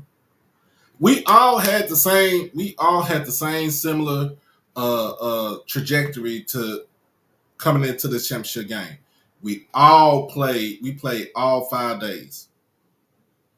Just think about it. We all played 5 days. Right? If we would not have lost, if Jackson State would not have lost on Friday, we would not have to play on Saturday.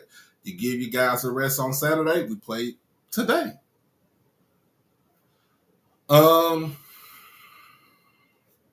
And yeah, you can't always depend on the double play. You have to go at them. Like, in a sense, you have to go at them. New champs in the SWAC. Shout out to Grambling. They did their thing. They did what they were supposed to do. And did it in grand fashion.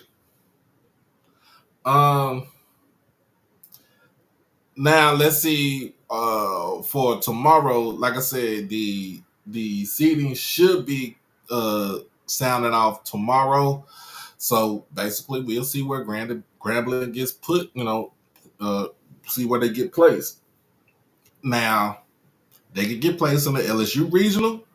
They could get placed in somebody else's regional.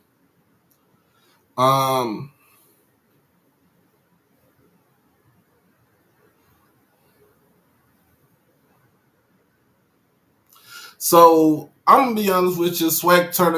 The SWAC baseball tournament most valuable player is Mr. Buford. Is Chris Buford. He was consistent the whole time. You can also say Mr. Huerta, Arjan Huerta. And I just got a text. I just got a text from my bro Jeremiah. He said he gonna find a way to blame this on Omar. Gots to.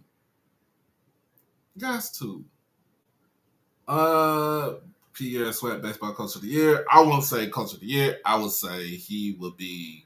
I think it will be Jamie Shoup because what did FAMU do? They pretty much kind of ran through everybody, but the overall record didn't say that per se.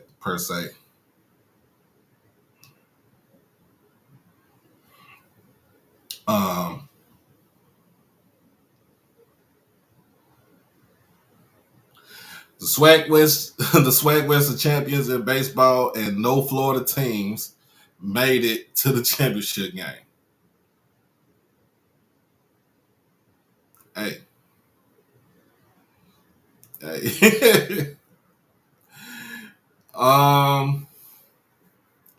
What we got up tonight? So like I said, this was all, and I put this together in like 15 minutes because I didn't know. I thought it was gonna be on the SWAC network on YouTube, and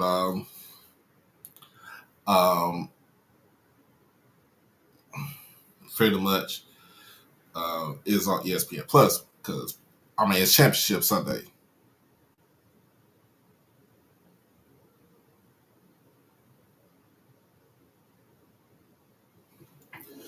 Hey, Mr. Keith, you got it. You got me. You got me. You got me. You got me. But great game though, yeah. Like seriously, great game today. It was a great game. I'ma be honest with you.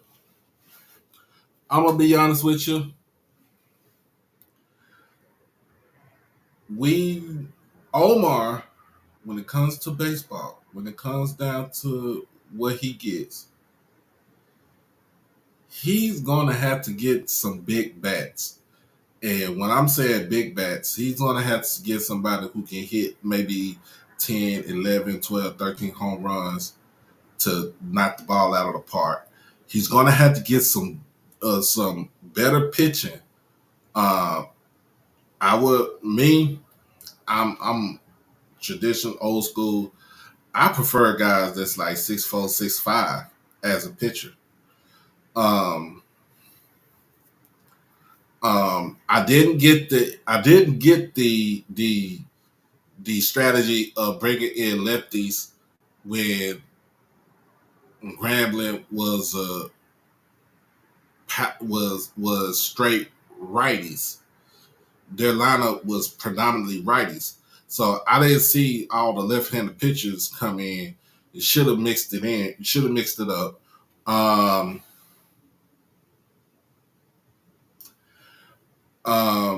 Who do we put this loss on? Put it on Womble. First and foremost, put it on Womble. Also put it on Shamar Harris because that hit, right? The hit, all you have to do is just eat the ball up, and you keep the runner at first base.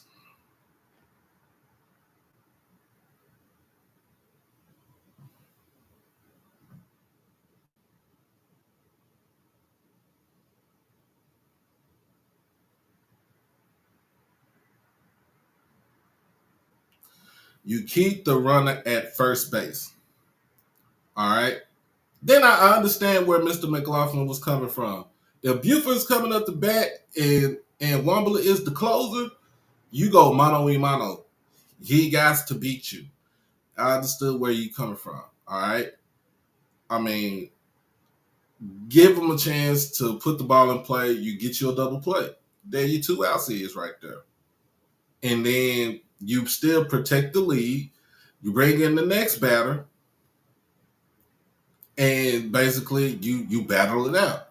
I get where you were going from, Mr. McLaughlin. I'm sorry about that.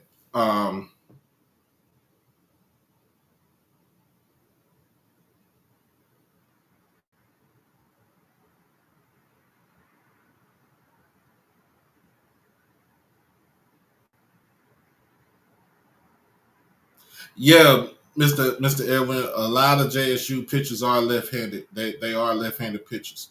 So he got to get some righties in there. He got to get me some guys that's like 6'4", 6'5", 6'6". I don't know. Maybe just because I'm tall, but maybe because my favorite pitchers growing up was like freaking 6'4", 6'5", And then even though I'm not a left-handed pitcher, I'm a righty. Randy Johnson is like one of my favorite pitchers of all time because he has a sweeping slider. We all know about the fastball, but the slider was the most deadliest pitch that he ever had. And I think the slider was the one that killed that damn seagull when I forgot where he was pitching at. I think that was in San Diego when we start interleague play.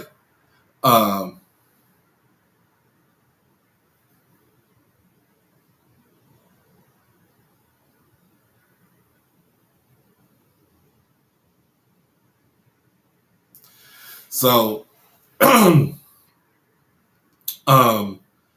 look, it's back to the drawing board.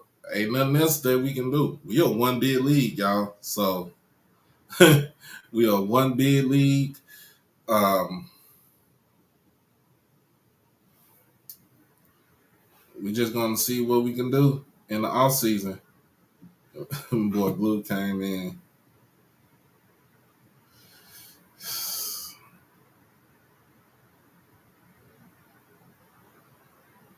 He just hit me up with a message.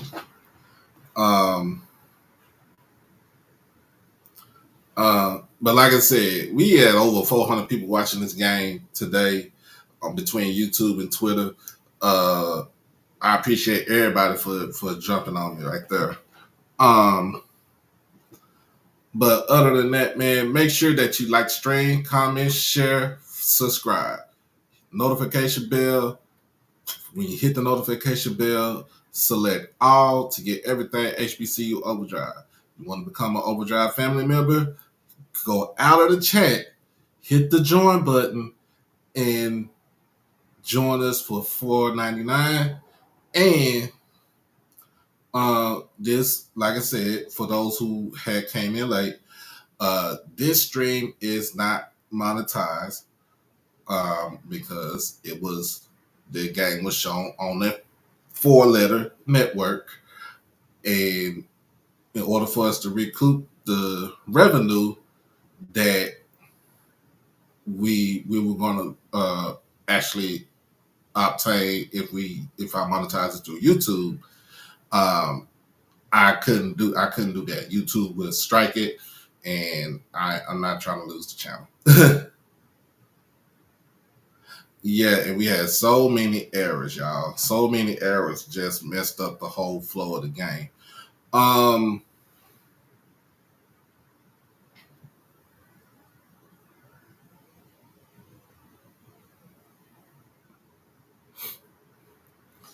But other than that, also we got the Drive to 205 initiative. We are halfway there. We are probably sitting about close to $600.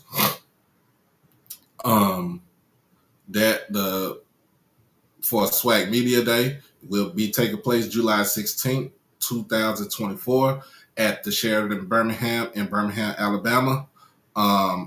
Make sure if you want to see all the good content with the players and the coaches, and also with other YouTubers and content creators that's in this space, go ahead and donate. Go ahead and donate. And for all my squares out there, you know what that means. Other news, last night, if y'all watched the game between Indiana and Boston, hey, that was a gritty comeback by Boston last night. Jason Tatum doing his thing. Jaylen Brown coming in with 30 points. Drew Holiday wasn't even feeling right and came in with 14 points, 9 rebounds, 3 assists. Al Horford hitting 7 threes last night. I think that in that game, Indiana has ran out of gas. They are sputtering on fumes, and you don't have Tyrese Halliburton out there. You pretty much have to shuffle the whole lineup. Evan Turner is a defensive nightmare for you, even though he is a bona fide, he can give you buckets. He is a defensive nightmare out there on the court because he cannot, for somebody that's that young right there and cannot keep up with 100-year-old Al Horford. That tells you a lot right there. Then we got tonight's game. Look, tonight's game, game 3 here in the Triple D. It's the Dallas Mavericks versus the Minnesota Timberwolves. We done took two from their crib and said, y'all gotta come down to Texas. It's hot outside. It's almost 100 degrees outside, y'all. Come on. You gotta come down here. Kyrie going off. Luka, hey, I'm telling y'all this. Jokic, Luka said, make sure you have his MVP trophy polished when the playoffs end. Because that should be coming here to Dallas. All right. And then Rudy Gobert.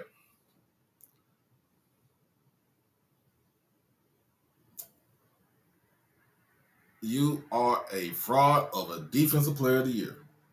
You got 3 of them things, 3 or 4 of them things, and you that trash.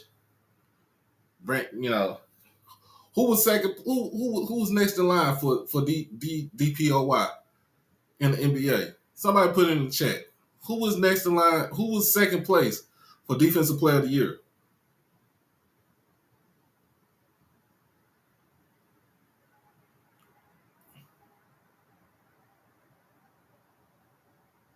Like, put it in the chat. Who was second place for defensive player of the year in the NBA?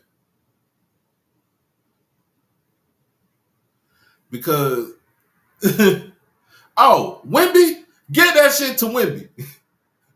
Get that DPOY to Wemby. Send that thing down to San Antonio. Give it to Wemby. Shine it up for him because my man Luka had you dancing all over, break dancing on the floor the other night. Come on.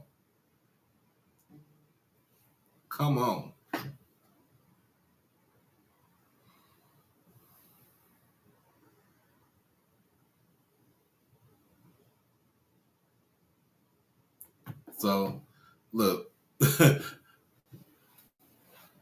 Boston making it easy because Boston gonna get to the finals easy because everybody that they don't play either are hurt, came into the playoffs hurt, are hurt, or gotten hurt in this whole run. So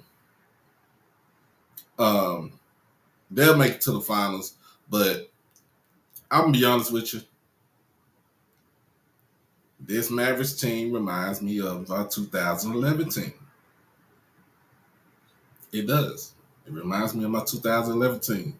Now, we get there to the finals and we play Boston in the finals. Mavs in 6 is coming back to the Triple D. We gonna be out there for the parade. Don't give a damn how hot it is. We gonna be out there for the parade to celebrate. The city gonna get shut down. We gonna act the fool. We gonna act the ass. It is what it is. But hey y'all, man, look, I'm about to jump off this thing. Shit, I ain't got my watch on. It's 3:32. So again, shout out to Grambling State for winning the 2024 SWAC baseball tournament. They are going to the NCAA college baseball tournament this season. All right.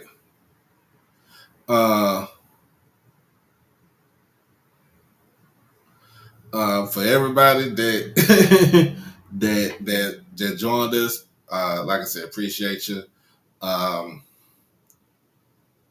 From everybody from the Overdrive family, I say this all the time. Y'all be blessed. Y'all stay safe. Hug your loved ones. Stay dangerous.